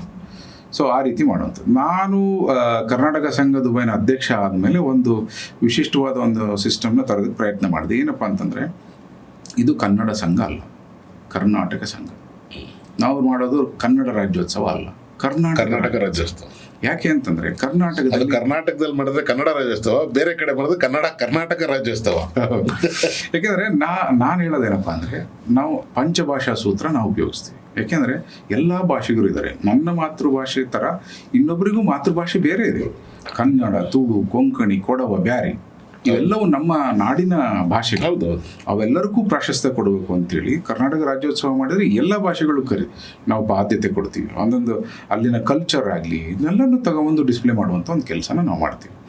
ಈ ರೀತಿ ಕರ್ನಾಟಕ ಸಂಘ ಕೆಲಸ ಮಾಡ್ತಾಯಿದೆ. 1985ರಲ್ಲಿ ಶುರುವಾಗಿರುವಂಥ ಒಂದು ಸಂಘಟನೆ, 40 ವರ್ಷಗಳ ಸಂಘಟನೆ. ಅದರಲ್ಲಿ ಭಾಳ ದಿಗ್ಗಜರೆಲ್ಲ ಅಲ್ಲಿ ಪ್ರೆಸಿಡೆಂಟ್ ಆಗಿ ಹೋಗಿದ್ದಂಥವ್ರು. ನಮ್ಮ ಖಲೀಲ್ ಸಾಹೇಬ್ ಇರ್ಬೋದು, CR ಶೆಟ್ಟರ್ ಇರ್ಬೋದು, ಗಿರೀಶ್ ಶೆಟ್ಟರ್ ಇರ್ಬೋದು, ಇವರೆಲ್ಲರೂ ಕೂಡ ಪ್ರೆಸಿಡೆಂಟ್ ಆಗಿ ಹೋದಂಥ ಒಂದು ಸಂಘಟನೆಗೆ ನಾನೀಗ 3 ವರ್ಷದಿಂದ ಮಾತ್ರ ಅಧ್ಯಕ್ಷನಾಗಿದ್ದೀನಿ. ನಡೆಸ್ತಾ ಇದ್ದೀವಿ ಸಂಘಟನೆ. ಸೊ ಏನೆಲ್ಲ ಪ್ಲ್ಯಾನ್ ಇದೆ ಸರ್? ಅಂದರೆ ನೀವು ಯೂಸ್ಲಿ ಎಷ್ಟು ದಿನಕ್ಕೊಮ್ಮೆ ಸೇರ್ತೀರಾ ತಾವುಗಳೆಲ್ಲ? ಅಂದರೆ ನಮ್ಮ ಸಂಘಟನೆಗಳೆಲ್ಲ, ಕನ್ನಡ ಸಂಘಟನೆಗಳು, ಕರ್ನಾಟಕದ ಸಂಘಟನೆಗಳು, ಕನ್ನಡ ಸಂಘಟನೆಗಳು ಬೇಡ, ಕರ್ನಾಟಕದ ಸಂಘಟನೆಗಳೆಲ್ಲ ಎಷ್ಟು ದಿನಕ್ಕೆ ಒಂದ್ಸಲ ಸೇರ್ತೀರಾ? ಹೇಗೆಲ್ಲ ಪ್ಲ್ಯಾನ್ ಮಾಡ್ತೀರಾ? ಏನೆಲ್ಲ ಅಭಿವೃದ್ಧಿ ಮಾಡ್ಬೇಕು ಅನ್ಕೊಂಡಿದ್ದೀರಾ ಬೇರೆ ಬೇರೆ? ಖಂಡಿತ. ಈ ಕರ್ನಾಟಕದ ಸಂಘಟನೆಗಳು 70 ಇರೋದ್ರಿಂದ ಎಲ್ಲರೂ ತುಂಬ ಆ್ಯಕ್ಟಿವ್ ಇದ್ದಾರೆ. ಏನಾರೋ ಒಂದು ಆ್ಯಕ್ಟಿವಿಟಿ ನಡೀತಾನೆ ಇರ್ತದೆ ನೋಡಿ. ಅದಕ್ಕೆ ಹವ್ಯಾಸಿ ಸಂಘಟನೆಗಳಿದ್ದಾವೆ. ಈ ಹಾಡು ಹೇಳುವವರು ಇರ್ಬೋದು, ನಾಟಕ ಮಾಡೋ ಧ್ವನಿ ಪ್ರತಿಷ್ಠಾನ ಅಂತಿದೆ, ಲಹರಿ ಅಂತ ಇನ್ನೊಂದು ಕಾರ್ಯಕ್ರಮ ಮಾಡ್ತಾರೆ. ಆಮೇಲೆ ಯಕ್ಷಗಾನ ಕಲಿಸೋದಕ್ಕೆ ಯಕ್ಷಗಾನ ಅಭ್ಯಾಸ ಕೇಂದ್ರ, ತರಬೇತಿ ಕೇಂದ್ರ, ಯಕ್ಷಮಿತ್ರರು ಅಂತಿದೆ. ಮತ್ತು ನಾಟಕ ಮಾಡೋದಕ್ಕೆ ಗಮ್ಮತ್ ಕಲಾವಿದರು ಅಂತಿದೆ. ಈ ರೀತಿ ಎಲ್ಲವೂ ಇದೆ. ಅವ್ರವ್ರ ಕಾರ್ಯಕ್ರಮ ಆದಾಗ ನಮ್ಮೆಲ್ಲರನ್ನೂ ಕರೀತಾರೆ. ಇನಾಗ್ರೇಷನಿಂದ ಹಿಡಿದು ಸಮಾರೋಪದವರೆಗೂ ನಮ್ಮನ್ನು ಇನ್ವಾಲ್ವ್ ಮಾಡ್ತಾರೆ. ಗೌರವ ಕೊಟ್ಟು ಕರೆದು ಎಲ್ಲರೂ ಸೇರಿ ಮಾಡ್ತೀವಿ ಸರ್. ಏನೇ ಕಾರ್ಯಕ್ರಮ ನಡೆದ್ರು ಕೂಡ ಆ ಉದ್ದೇಶಕ್ಕೆ ಇನ್ನೊಂದು ಸಂಘಟನೆ ಇರುತ್ತೆ. ಬಟ್ ಈ ಸೇರೋದು ಎಲ್ಲರೂ ನಾವೇ, ಎಲ್ಲರೂ ಸೇರಿ ಮಾಡುವಂಥ ಒಂದು ಒಳ್ಳೆಯ ಉದಾಹರಣೆನ ದುಬೈನಲ್ಲಿ ಕನ್ನಡಿಗರು ಮಾಡಿದ್ದಾರೆ. ಅದೆಲ್ಲದಕ್ಕೂ ಕೂಡ ಒಂದು ಸಂಘಟನೆ, ಕರ್ನಾಟಕ ಅನಿವಾಸಿ ಭಾರತೀಯ ಸಮಿತಿ ಅಂತ, ಕರ್ನಾಟಕ NRI ಫೋರಮ್ ಅಂತಿದೆ. ಅದು ನಮ್ಮ ಈಗಿನ ಮುಖ್ಯಮಂತ್ರಿಗಳು, ಅವತ್ತು ಮುಖ್ಯಮಂತ್ರಿಗಳಾಗಿದ್ದರು ಸಿದ್ದರಾಮಯ್ಯನವರು, ಅವ್ರು ಇನಾಗ್ರೇಟ್ ಮಾಡೋದಂತ. ಹೌದು. ಆವಾಗ ಇದನ್ನು ಎಸ್ಟಾಬ್ಲಿಷ್ಮೆಂಟ್ ಆಯಿತು. ಅದಕ್ಕೆ NRI ಫೋರಮ್ಗೆ ಪ್ರೆಸಿಡೆಂಟಾಗಿ ಪ್ರವೀಣ್ ಶೆಟ್ಟರ್ ಇದ್ದಾರೆ, ಅವರು ಫಾರ್ಚೂನ್ ಗ್ರೂಪ್ನ ಚೇರ್ಮನ್ ಅವರಿದ್ದಾರೆ. ಸೊ ಹಲವಾರು ಜನ ವೈಸ್ ಪ್ರೆಸಿಡೆಂಟ್ಗಳಿದ್ದಾರೆ. ನಾನು ಅಲ್ಲಿ ಜಾಯಿಂಟ್ ಸೆಕ್ರೆಟರಿ ಆಗಿದ್ದೀನಿ. ಈಗ ನಮ್ಮ ರೋಲ್ ಎಲ್ಲೆಲ್ಲಿ ಅಗತ್ಯ ಇದೋ ಅಲ್ಲೆಲ್ಲರೂ ಕೂಡ ಪ್ಲೇ ಮಾಡ್ತೀವಿ. ಎಲ್ಲ ಕಡೆ ಪಾರ್ಟಿಸಿಪೇಟ್ ಮಾಡಿ ನಮ್ಮ ಅಗತ್ಯ ಇದ್ದ ಕಡೆ ಎಲ್ಲ. ನಾವು ಓನ್ಲಿ ಪರ್ಟಿಕ್ಯುಲರ್ ಇಲ್ಲೇ ಮಾಡಬೇಕು ಅಲ್ಲೇ ಮಾಡಬೇಕು ಆ ಥರ ಏನಿಲ್ಲ. ಇಲ್ಲ, ಎಲ್ಲೆಲ್ಲಿ ಅವಕಾಶ ಸಿಗುತ್ತೆ, ಎಲ್ಲೆಲ್ಲಿ ಇನ್ವೈಟ್ ಇರುತ್ತೆ ಅಲ್ಲೆಲ್ಲ ಹೋಗ್ತೀರಾ, ಪಾರ್ಟಿಸಿಪೇಟ್ ಮಾಡ್ತೀರಾ. ಕರ್ನಾಟಕ ಸಂಘ ಶಾರ್ಜಾಲಿದ್ರೆ ಶಾರ್ಜಾಲ್ ಇರ್ತಾರೆ, ಅವ್ರು ದುಬೈಗೆ ಬರಲ್ಲ. ಯಾಕಂದ್ರೆ ದುಬೈಲಾದ್ರೆ ದುಬೈಲಿ ಇರ್ತೀವಿ. ಈ ರೀತಿ ಇದೆಯೇ ಹೊರತು ಬಟ್ ಎಲ್ಲರೂ ಒಟ್ಟಿಗೆ ಸೇರ್ ಮಾಡುವಂಥದ್ದು ಕಾರ್ಯಕ್ರಮ. ಬೇರೆ ಏನು ಇದಿಲ್ಲ ಅಲ್ಲೇ? ಇಲ್ಲ, ಬೇರೆ ಯಾವುದೇ ಥರದ್ದೇನು. ಅದೇ ನೋಡಿ, ನಾವು ಆ್ಯಕ್ಚುಲಿ ಇಲ್ಲಿಂದ ಹೊರಗೆ ಬಂದಮೇಲೆ ನಮಗೆ ಜಾತಿ ಧರ್ಮ ಎಲ್ಲ ಮರ್ತೋಗುತ್ತೆ. ಕನ್ನಡ ಮಾತಾಡ್ತೀರಾ, ಕರ್ನಾಟಕ ಸಂಘಟನೆ, ಕನ್ನಡ ಪ್ರೋಗ್ರಾಮ ನಾವು ಒಂದಾಗ್ತೀವಿ. ಸೊ ಆ ರೀತಿ ಮಾಡ್ಕೊಂಡು ಹೋಗ್ತಾ ಇರುವಂಥ ಒಂದು ಸಂಘಟನೆ. ಅದರಲ್ಲಿ ಪ್ರಮುಖವಾಗಿ ಕನ್ನಡ ಪಾಠಶಾಲೆ ದುಬೈ ಏನಿದೆ, ಕನ್ನಡವನ್ನು ಮಾತ್ರ ಕಲಿಸೋದಕ್ಕಿರುವಂಥದ್ದು. ಕನ್ನಡ ಪಾಠಶಾಲೆ ಯಾಕೆ ಸ್ಟಾರ್ಟ್ ಮಾಡಬೇಕು ಒಂದು ಹೇಳಿದ್ರಿ ಫಸ್ಟೇ. ಸೊ ಎಲ್ಲರೂ ಕನ್ನಡ ಕಲೀಲೇಬೇಕು, ಅದಕ್ಕೋಸ್ಕರ ಸ್ಟಾರ್ಟ್ ಮಾಡಿದ್ವಿ. ಅದಾದಮೇಲೆ ಸ್ವಾಮೀಜಿಗಳು ನಿಮಗೆ ಅವ್ರದ್ದು ಜಾಗ ಬೇಕಿತ್ತು, ಜಾಗ ಕೊಟ್ಟರು. ಈ ಶಿಕ್ಷಕರನ್ನ ಏನು ಮಾಡಿದ್ರಿ? ಇದು ಒಂದು ದೊಡ್ಡ ಚಾಲೆಂಜ್ ಇತ್ತು. ಯಾಕೆಂದ್ರೆ ಏನಕ್ಕೆ ಕೇಳ್ತಿದ್ವಿ, ಇಲ್ಲೇ ಕನ್ನಡ ಶಿಕ್ಷಕರು ಸಿಗೋದು ಕಷ್ಟ ಆಗ್ಬಿಟ್ಟಿದೆ ಕರ್ನಾಟಕದಲ್ಲಿ. ಇನ್ನು ನಿಮ್ಮಲ್ಲಿ ಸಿಕ್ಕಿದಾರಲ್ಲ ಸರ್, ಅವರು ಸಿಕ್ಕವ್ರನ್ನ ನಾವು ತರಬೇತಿ ಕೊಟ್ಟು ಶಿಕ್ಷಕರನ್ನಾಗಿ ಮಾರ್ಪಾಡು ಮಾಡಿ ಅವರಿಗೆ ಒಂದು ಪ್ರೋತ್ಸಾಹ ಮತ್ತು ಹುಮ್ಮಸ್ಸು ತುಂಬಿ ಕೆಲಸ ಮಾಡಿಸ್ತಾ ಇರೋದು. ಅವರು ಮಾಡ್ತಾ ಇದ್ದಾರೆ, ನಾವು ಮಾಡಿಸ್ತಾ ಇಲ್ಲ, ಅವರೇ ಮಾಡ್ತಾ ಇದ್ದಾರೆ.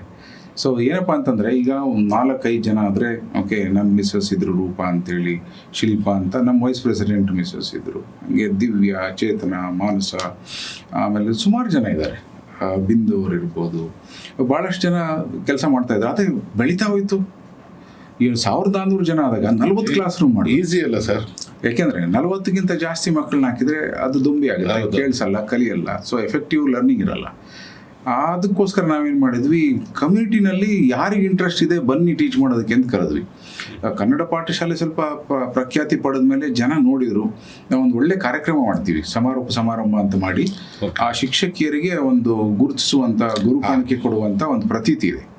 ಅದನ್ನು ಮಾಡಿದಾಗ ಇಲ್ಲಿ ನಾನು ಬೋಧಕಿ ಆದರೆ, ಶಿಕ್ಷಕಿ ಆದರೆ ಒಂದು ಗೌರವ ಇದೆ ಅನ್ನೋದು ಅವ್ರ ಮನಸ್ಸಿಗೆ ಬಂದಮೇಲೆ ನಾನು ಒಂದು ಮಾಡ್ತೀನಿ, ಸಮುದಾಯ ಸೇವೆ ಇದು ಅಂಥೇಳಿ ಬಂದಿದ್ದಾರೆ.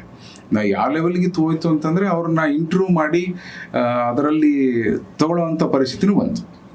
ಭಾಳಷ್ಟು ಜನ ಇದ್ದಾರೆ ಮಾಡಲಿಕ್ಕೆ. ಅವ್ರನ್ನೆಲ್ಲ ತೊಗೊಂಡಾದ್ಮೇಲೆ ಅವರಿಗೆ ಒಂದು ತರಬೇತಿ ಅಂತ ಕೊಡ್ತೀವಿ. 6 ತಿಂಗಳು ತರಬೇತಿ ಆದಮೇಲೆ ಅವರು ಬೋಧನೆಗೆ ಬಿಡುವಂಥದ್ದು.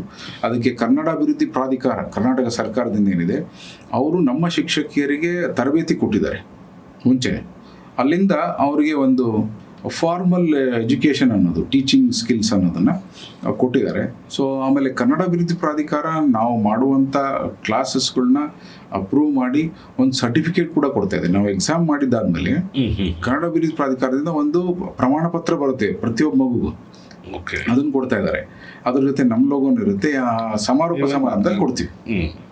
ಸೊ ಈ ರೀತಿ ಇರೋದ್ರಿಂದ ಶಿಕ್ಷಕಿಯರು ಬಂದರು, ಅವ್ರಿಗೆ ನಾವು ಹೇಳೋದಷ್ಟೇ, ನೋಡಿ ನೀವು ಕನ್ನಡ ಭಾಷೆ, ನಾಡು, ನುಡಿ ಯಾರು ಮಾಡಬೇಕು, ಇದು ವಿದೇಶದಲ್ಲಿ ಇದ್ಕೊಂಡು ಅಂದರೆ ಇದಕ್ಕಿಂತ ಒಳ್ಳೆಯ ಕೆಲಸ ಇಲ್ಲ. ಹೌದು, ಕನ್ನಡ ಕಲಿಸುವ ಕೆಲಸ.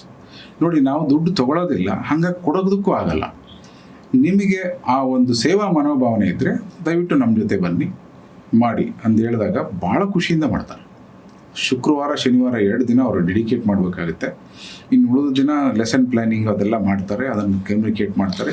ಭಾಳ ಆ್ಯಕ್ಟಿವ್ ಆಗಿ ಇನ್ವಾಲ್ವ್ಮೆಂಟಿಂದ ಮಾಡ್ತಾರೆ ಟೀಚರ್ಸು. ಹಂಗಾಗಿ ಆ ಶಾಲೆ ಬೆಳೀತಾ ಹೋಯ್ತು ಅವ್ರ ಇನ್ವಾಲ್ವ್ಮೆಂಟ್ ಇರೋದ್ರಿಂದ. ಯಾಕಂದರೆ ಪೋಷಕರು ನೋಡ್ತಾರೆ ನನ್ನ ಮಗು ಯಾವ ಥರ ಕಲಿತಾ ಇದ್ದಾನೆ, ಅವ್ನಿಗೆ ಇಂಟ್ರೆಸ್ಟ್ ಇದೆಯೋ ಇಲ್ಲ ಅಂದರೆ ಬಿಡಿಸ್ಬಿಡ್ತಾರೆ. ಸೊ ಆದರೆ ಬೆಳೀತಾನೆ ಹೋಗಿದೆ ಇದು. ಹಂಗಾಗಿ ಶಿಕ್ಷಕಿಯರು ಭಾಳ ಚೆನ್ನಾಗಿ ಶಿಕ್ಷಣ ಕೊಡ್ತಿದ್ದಾರೆ ಅಂತ ಅದು ಪ್ರೂವ್ ಆಗಂಗಾಯ್ತು.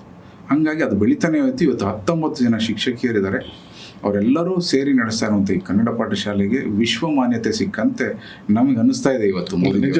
ಯಾಕೆಂತಂದ್ರೆ ಮೋದಿಯವರು ಮಾತಾಡಿದ್ದಾರೆ ಅಂತಂದ್ರೆ ಮನ್ ಕಿ ಬಾತಲ್ಲಿ ಈಸಿ ಅಲ್ಲ, ಅದನ್ನ ಗುರುತಿಸಿರ್ತಾರೆ, ಅದನ್ನೆಲ್ಲ ನೋಡಿರ್ತಾರೆ, ಅದ್ರ ಬಗ್ಗೆ ಹೋಮ್ವರ್ಕ್ ಮಾಡ್ಕೊಂಡಿರ್ತಾರೆ, ಅವ್ರದ್ದೇ ಆದ ಟೀಮ್ ಇರುತ್ತೆ. ಖಂಡಿತ ರಿಸರ್ಚ್ ಟೀಮ್ ಇರುತ್ತೆ ಅವ್ರದ್ದು.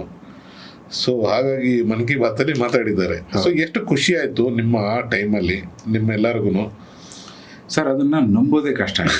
ಫಸ್ಟ್ ಆಫ್ ಆಲ್ ಮೋದಿಜಿಯವರು, ನಾವು ಇನ್ನೂ ಸರ್ಕಾರದ ಜೊತೆ ಕಮ್ಯುನಿಕೇಷನಲ್ಲೇ ಇದ್ದೀವಿ, ಪತ್ರ ಬರಿತಾ ಇದ್ದೀವಿ. ಕೆಲವು ಡಿಮ್ಯಾಂಡ್ಗಳಿತ್ತು ನಮ್ಮ ಮಕ್ಕಳಿಗೋಸ್ಕರ, ಅದನ್ನು ಸರ್ಕಾರಕ್ಕೆ ತಲುಪಿಸುವಂಥ ಪ್ರಯತ್ನದಲ್ಲಿದ್ದೀವಿ. ಇನ್ನೂ ಸ್ಪಂದನೆ ಬೇಕಾದಷ್ಟು ಮಾಡಬೇಕಾಗಿದೆ ಕರ್ನಾಟಕ ಸರ್ಕಾರ, ಅದರಲ್ಲೇ ಇದ್ದೀವಿ. ಆದರೆ ಕೇಂದ್ರ ಸರ್ಕಾರದಿಂದ ಒಬ್ಬ ರಾಷ್ಟ್ರದ ಪ್ರಧಾನಿ, ಅದು ವಿಶ್ವವಿಖ್ಯಾತಿ ಪಡೆದಿರೋ ನಾಯಕರು ನಮ್ಮ ಬಗ್ಗೆ ಮಾತಾಡುವಂಥದ್ದು ಏನಿದೆ, ಮಾತಾಡ್ತಾರ ಅಂತ ನಮಗೆ ಡೌಟ್ ಇತ್ತು. ಒಂದು ಫೋನ್ ಬಂತು PM ಮೋದಿಯಿಂದ ಅಂತ ಇನ್ಫಾರ್ಮೇಷನ್ ಇತ್ತು. ನಾನು ನಂಬಕ್ಕೆ ಹೋಗಲಿಲ್ಲ, ಯಾಕೆ ಮಾಡ್ತಾರೆ ಈ ಥರದ್ದು ಏನೇ ಇರ್ಬೋದು. ಆಮೇಲೆ consulate general of India Satish Sivan ಅಂತ ದುಬೈನಲ್ಲಿದ್ದಾರೆ, ಅವ್ರು ಫೋನ್ ಮಾಡಿದರು, Shashi we need this details. Okay sir ಯಾಕೆ ಸರ್ ಅಂತೆ, ಅವ್ರು ಕನ್ನಡ ಬರುತ್ತೆ, ಕನ್ನಡ ಮಾತಾಡೋದು. ನಾನು PM ಡೌಟ್ ಆಯ್ತು ಮೋಸ್ಟ್ಲಿ ಸ್ಟಾರ್ಟಿಂಗ್, ಇದೇನಪ್ಪ ಏನು ಮಿಸ್ಟೇಕ್ ಆಗ್ತಾ ಇದೆ ಅಂದ್ಬಿಟ್ಟು ನನಗೆ ಅದಕ್ಕೆ PM ಮೋದಿಯಿಂದ ಯಾಕೆ ಅಂಥದ್ದು ಏನು ಮಾಡಿದೆ ನಾನು ಅಂತ ನನಗೆ ಕ್ವಶನ್ ಇತ್ತು. ಆಮೇಲೆ ಕನ್ನಡ ಪಾಠಶಾಲೆಗೆ ಕೇಳಿದ್ರು, ಇದು ಏನೋ ಒಂದು ಪಾಸಿಟಿವ್ ಇದೆ, ತೊಂದರೆ ಇಲ್ಲ ಅಂದ್ಬಿಟ್ಟು ನಾನು ಕೇಳಿದೆ, ಸರ್ ಏನಕ್ಕೆ ಸರ್ ಅದೇ, no you give the details. ಅವ್ರು ಏನೂ ಹೇಳಲಿಲ್ಲ. ಕನ್ನಡ ಪಾಠಶಾಲೆ ಬಗ್ಗೆ PM ರಿಸರ್ಚ್ ಟೀಮು ಕೇಳ್ತಾ ಇದೆ, ಇನ್ಫಾರ್ಮೇಷನ್ ಕೊಡಿ. ಸರಿ ಅಂತೇಳಿ ಕಳಿಸಿದೆ. ಏನಕ್ಕೆ ಏನು ಒಂದು ಕ್ಲೂ ಇಲ್ಲ. 28ನೇ ತಾರೀಕು ಅದು ಪ್ರಸಾರ ಆಗಬೇಕು, ಅದ್ರ ಹಿಂದಿನ ದಿನ ಹೇಳಿದರು PM ಮನ್ ಕಿ ಬಾತಲ್ಲಿ ನಿಮ್ಮ ಶಾಲೆ ಬಗ್ಗೆ ಒಂದು ರೆಫರೆನ್ಸ್ ಹೇಳೋ ಚಾನ್ಸ್ ಇದೆ, ಅದಕ್ಕೆ ಡೇಟಾ ಕಳಿಸಿದ್ದೀವಿ ಅಂತಂದರು.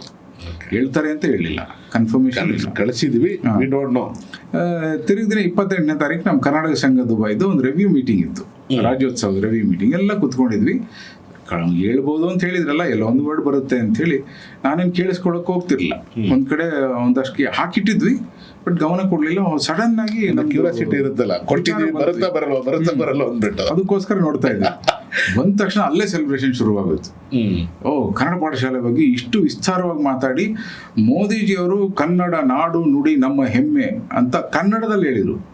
ಅದಕ್ಕೆ ಭಾಳ ಖುಷಿ ಪಟ್ಟರು, ಎಲ್ಲರೂ ರೋಮಾಂಚನ ಆಯಿತು ಅಂತ. 15 ವರ್ಷ ಫೋನ್ ಮಾಡಿದ್ದಾರೆಲ್ಲ, ಫೋನ್ ಮಾಡಿ ನಿಮ್ಮಿಂದ ಕನ್ನಡ ಪಾಠಶಾಲೆಯಿಂದ ಮೋದಿಜಿ ಇವತ್ತು ಕನ್ನಡದಲ್ಲಿ ಮಾತಾಡಿದರು ಮನ್ ಕಿ ಬಾತಲ್ಲಿ, ಕೋಟ್ಯಾಂತರ ಜನ ನೋಡಿದ್ದಾರೆ. ಇಂಥ ಒಂದು ಕನ್ನಡದ ಶ್ಲಾಘನೆ ಯಾವ ಪ್ರಧಾನಿನೂ ಇದುವರೆಗೂ ಮಾಡಿರಲಿಲ್ಲ ಅಂಥೇಳಿ ಭಾಳ ಜನ ಶುಭಾಶಯ ಕೊಟ್ಟರು. ಆಮೇಲೆ ಅವತ್ತೇ ನಾವು ಟೀಚರ್ಸ್ ಎಲ್ಲರನ್ನೂ ಕರೆದ್ವಿ, ಅವ್ರಿಗೊಂದು ಧನ್ಯವಾದ ಹೇಳಬೇಕು, ಒಂದು ಊಟ ಕೊಡಿಸೋಣ ಅಂತೇಳಿ ಕರೆದು ಮೋದಿಜಿಯವ್ರಿಗೆ ಮತ್ತೆ ಥ್ಯಾಂಕ್ ಯು ಲೆಟರ್ನ ಬರೆದು ಮತ್ತು ಅದನ್ನು ಮೆಸೇಜ್ ರೆಕಾರ್ಡ್ ಮಾಡಿ ಪಬ್ಲಿಸಿಟಿಗೆಲ್ಲ ಕೊಟ್ಟು PM ಕಳಿಸಿ, ಯಾಕೆಂದರೆ ರೆಕಗ್ನೈಸ್ ಮಾಡಿರ್ತಾರೆ, ಅವ್ರಿಗೊಂದು ಧನ್ಯವಾದ ಹೇಳಬೇಕು ಅಂತೇಳಿ ಅವತ್ತೇ ಮಾಡಿದ್ವಿ. ಭಾಳಷ್ಟು ಸೆಲೆಬ್ರೇಷನ್ಗಳಾಯ್ತು ಅವತ್ತು ಕನ್ನಡ ಸಂಘದಲ್ಲಿ, ಕನ್ನಡ ಪಾಠಶಾಲೆಯಲ್ಲಿ, ಪೇರೆಂಟ್ಸು, ಚಿಲ್ಡ್ರನ್ನು ಎಲ್ಲರದ್ದು ಆಯಿತು. ಮತ್ತು DDನಲ್ಲಿ ಬಂತು, ದೂರದರ್ಶನಲ್ಲಿ ಮತ್ತೆ ಹಾಕಿದ್ರು, ಅದನ್ನು ಮತ್ತೆ ಇಂಟರ್ವ್ಯೂ ಮಾಡಿ ಹಾಕಿದರು.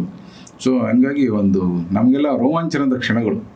ಅವಾಗ ಮೋಸ್ಟ್ಲಿ ಈಗ ಅಲ್ಲಿಂದ ಯಾರು ಮುಂಚೆ ಹೋಗಿರ್ತಾರೆ ನಿಮ್ಗಿಂತ ಮುಂಚೆ, ಈಗ ನೀವು 24 ವರ್ಷ 25 ವರ್ಷ ಆಗಿ ಬಂದಿದೆ ಹೋಗಿ, ಅದಕ್ಕಿಂತ ಹಿಂದೆ ಯಾರು ಹೋಗಿರ್ತಾರೆ, ಹೌದು, ಅವರೆಲ್ಲ ಅನ್ಕೊಂಡಿರ್ತಾರೆ, ನಾನು ಮಾಡಬೇಕಿತ್ತಲ್ಲ, ನಾವು ಮಾಡಬೇಕಿತ್ತಲ್ಲ, ವಿ ಮಿಸ್ ದಟ್ ಥಿಂಗ್ಸ್. ಇಲ್ಲ, ಆ ಪ್ರಯತ್ನಗಳಾಗಿದೆ. 1989ರಲ್ಲಿ ಪ್ರಥಮ ಕನ್ನಡ ಕಲಿಕೆಯನ್ನು ಕರ್ನಾಟಕ ಸಂಘ ದುಬೈ ಮಾಡಿತ್ತು. ಅದರಲ್ಲಿ ನಳಿನಿ ಸೋಮಯಾಜಿ ಮತ್ತು ಗೋಪಿಕಾ ಮಯ್ಯ ಅಂಥೇಳಿ ಅವರಿಬ್ಬರು ಟೀಚರ್ಸು. ಅದು ಹಿಸ್ಟ್ರಿ ಗೊತ್ತಿದ್ದು ನನಗೆ. ಅದಾದ್ಮೇಲೆ ಅವ್ರಿಗೂ ಫೋನ್ ಮಾಡಿ ಅವ್ರದೆಲ್ಲ ಫೋಟೋ ತೊಗೊಂಡು ಮತ್ತೆ ಇದರಲ್ಲಿ ಹಾಕಿದೆ.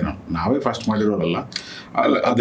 ಟ್ರೈಡ್, ಎಲ್ಲರೂ ಟ್ರೈ ಮಾಡಿದ್ದಾರೆ, ಬಟ್ ನಿಮ್ದೊಂದು ಸಕ್ಸಸ್ ಆಯಿತು. ರೈಟ್ ಟೈಮ್ಗೂ ಸ್ವಲ್ಪ ರಿಕ್ವೈರ್ಮೆಂಟ್ ಇತ್ತು. ಬಸವ ಸಮಿತಿಯಿಂದ ಮಾಡಿದ್ದಾರೆ, ಇನ್ನೊಂದಷ್ಟು ಗ್ರೂಪ್ಗಳು ಮಾಡಿದ್ದಾರೆ, ಬಟ್ ಅದನ್ನು ಮುಂದುವರಿಸಲಿಲ್ಲ. ಅಂದರೆ ಅದು 10-12 ಮಕ್ಕಳು ಅಥವಾ 20 ಮಕ್ಕಳು, ಅದು ಮುಂದುವರಿಸಿಲ್ಲ. ಅದಕ್ಕೆ ಕೆಲವರು ಚಾರ್ಜ್ ಮಾಡೋದಕ್ಕೆ ಪ್ರಯತ್ನ ಮಾಡಿದ್ದಾರೆ. ಸೊ ಈ ಥರದಾಗಿ ಅದು ನಿಂತೋಗಿದೆ. ಬಟ್ 12 ವರ್ಷಗಳ ಕಾಲ ಸತತವಾಗಿ ಕನ್ನಡ ಅಭಿವೃದ್ಧಿ ಪ್ರಾಧಿಕಾರದಿಂದ ಒಂದು ರೆಕಗ್ನಿಷನ್ ಇಟ್ಕೊಂಡು ವಿಧಿವತ್ತಾಗಿ ಕನ್ನಡ ಕಲಿಸ್ತಾ ಇರೋರು ಅಂದರೆ ನಮ್ಮ ದುಬೈ ಕನ್ನಡ ಪಾಠಶಾಲೆ ಮಾತ್ರ. ಮತ್ತು ಇದಕ್ಕೆ ಇನ್ನೊಂದು ಪ್ರಸಿದ್ಧಿ ಬಂತು, ವಿಶ್ವದ ಅತಿ ದೊಡ್ಡ ಹೊರನಾಡ ಕನ್ನಡ ಪಾಠಶಾಲೆ ಅನ್ನೋ ಒಂದು ಪ್ರಸಿದ್ಧಿ ಕೂಡ ನಮ್ಮ ಶಾಲೆಗಿದೆ. ಅದಿನ್ನು ಯಾವ ಶಾಲೆಗೂ ಇಲ್ಲ, ಎಲ್ಲೂ ಬಂದಿಲ್ಲ. ಅದು ಬಹುಶಃ ಇದೇ ಪ್ರಪ್ರಥಮವರೆಗೆ ನಿಮಗೆ ಬಂದಿರೋದು. ಹೌದು. ಸೊ ಏನಂತಂದರೆ ನೋಡಿ ಸರ್, ನಾನು ಸ್ಟಾರ್ಟಿಂಗೇ ಹೇಳಿದಾಗೆ ನನ್ನ ಕೆಲಸ ಹೋಗಿದ್ದೀನಿ, ನಾನು ಕೆಲಸ ಮಾತ್ರ ಮಾಡ್ಕೊಂಡು ಹೋಗ್ತೀನಪ್ಪ ಅನ್ನೋ ಒಂದು ಮನೋಭಾವನೆ ಎಲ್ಲರಿಗೂ ಇರುತ್ತೆ.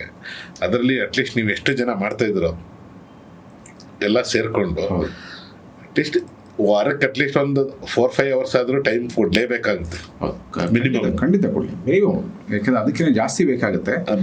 ನಾನು ಹೇಳ್ತಾರೆ ಮಿನಿಮಮ್ ಅಂತ ಅಂದ್ರೂ ಅದು ಕೊಡಬೇಕಾಗುತ್ತೆ. ಮ್ಯಾಕ್ಸಿಮಮ್ ಎಷ್ಟಾಗುತ್ತೆ ಗೊತ್ತಿಲ್ಲ, ಅದು ಡಿಪೆಂಡ್ ಅಂತ ಇದ್ರ ಮೇಲೆ ಹೋಗುತ್ತೆ. ಫಸ್ಟ್ ನಮಗೆ ಆ ಒಂದು ಮನೋಭಾವನೆ ಇರಬೇಕು. ಮನೋಭಾವನೆ ಇಲ್ಲದೇ ನಾವೇನೋ ಬಿಸ್ನೆಸ್ ಲೆವೆಲ್ಗೆ ಥಿಂಕ್ ಮಾಡಿಕೊಂಡು ಎಲ್ಲದನ್ನು ಬಿಸ್ನೆಸ್ನಲ್ಲಿ ನೋಡೋಕ್ಕಾಗಲ್ಲ. ಕೆಲವೊಂದನ್ನು ಈ ಥರ ಕೆಲಸ ಮಾಡಿದಾಗ ಆ ಹೆಸರು ಅಜರಾಮರವಾಗಿ ಇರುತ್ತೆ ನಿಮ್ಗಳದ್ದು. ಇವಾಗ ಏನು ಮಾಡಿದ್ರು ಇಲ್ಲ ಈ ಥರದ ಸ್ಟಾರ್ಟ್ ಮಾಡಿದ್ರು, ಇಷ್ಟು ವರ್ಷ ನಡೆಸಿದ್ರು ಅನ್ನೋದೊಂದು ಬರುತ್ತೆ. ಖಂಡಿತ.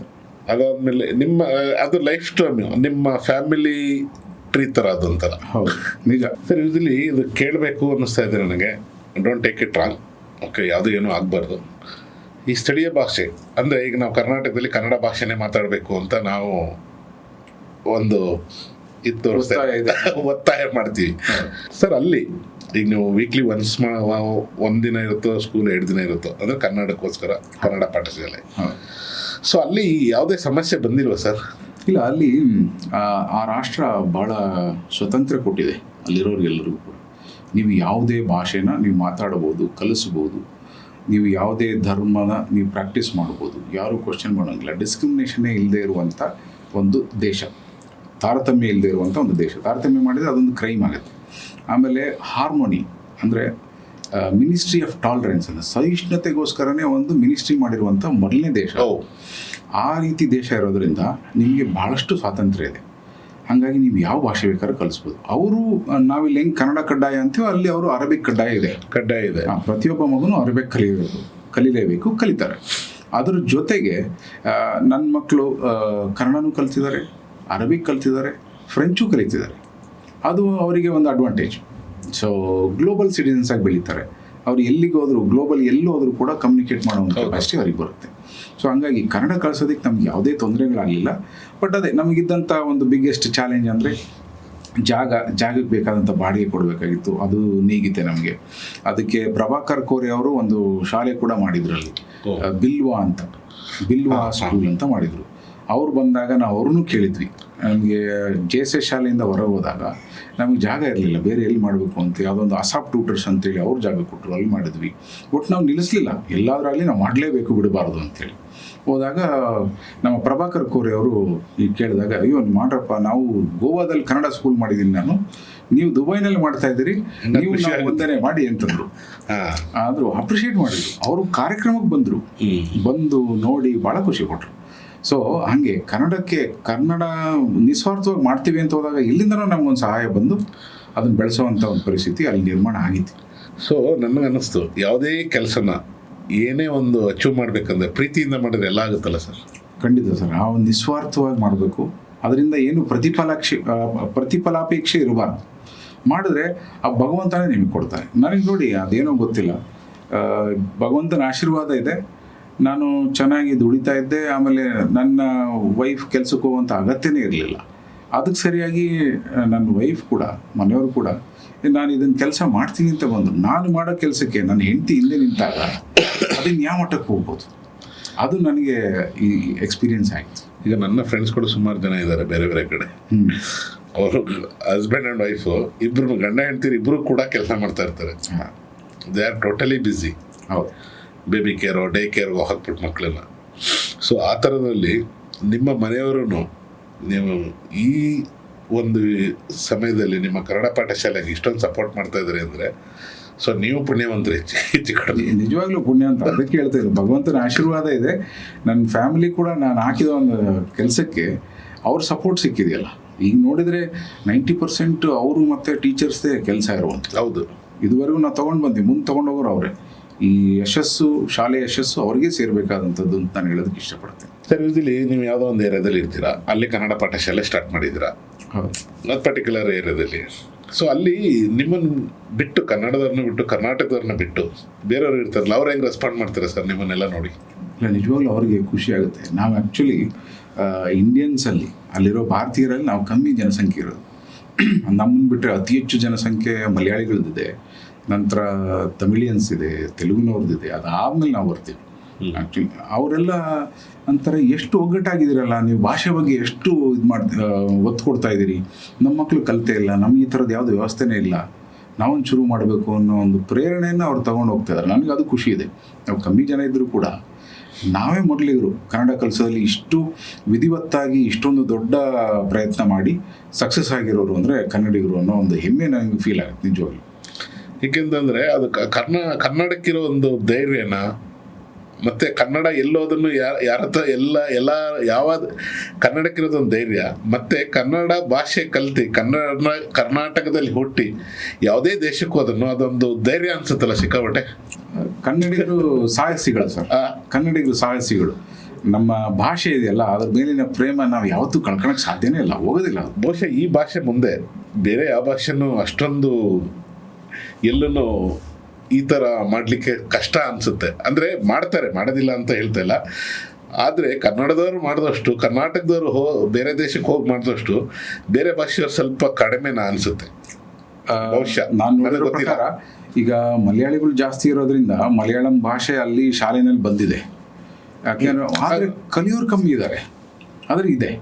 ಆದರೆ ನಮ್ಮಲ್ಲಿ ಏನಾಗ್ತಾ ಇದೆ, ನಾವಿರೋ ಚಿಕ್ಕ ಜನಸಂಖ್ಯೆಗೆ ಒಂದು ಶಾಲೆಯಲ್ಲಿ ಒಂದು ಭಾಷೆ ಇಟ್ಟು ಅದಕ್ಕೆ 4 ಜನ ಟೀಚರ್ಸ್ ಇಟ್ಟು ನಡೆಸುವಂಥ ಒಂದು ಕಮರ್ಷಿಯಲ್ ವೈಬಿಲಿಟಿ ಬಂದಿಲ್ಲ. ಅದಕ್ಕೋಸ್ಕರವಾಗಿ ನಮ್ಮ ಪ್ರಯತ್ನ ಮಾಡಲೇಬೇಕು ನಾವು.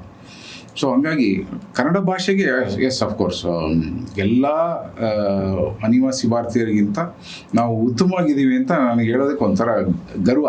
ಅಲ್ಲಿ ಏನು ನೋಡಿರ್ತೀರಾ ಅದೇ ಸಿಸ್ಟಮ್ನ ಇಲ್ಲೂ ಅಳವಡಿಸ್ಬೇಕು ಅಂತ ಒಂದು ಇದ್ದೇ ಇರುತ್ತೆ ನಿಮಗೆ ಬೇಸಿಕಲಿ.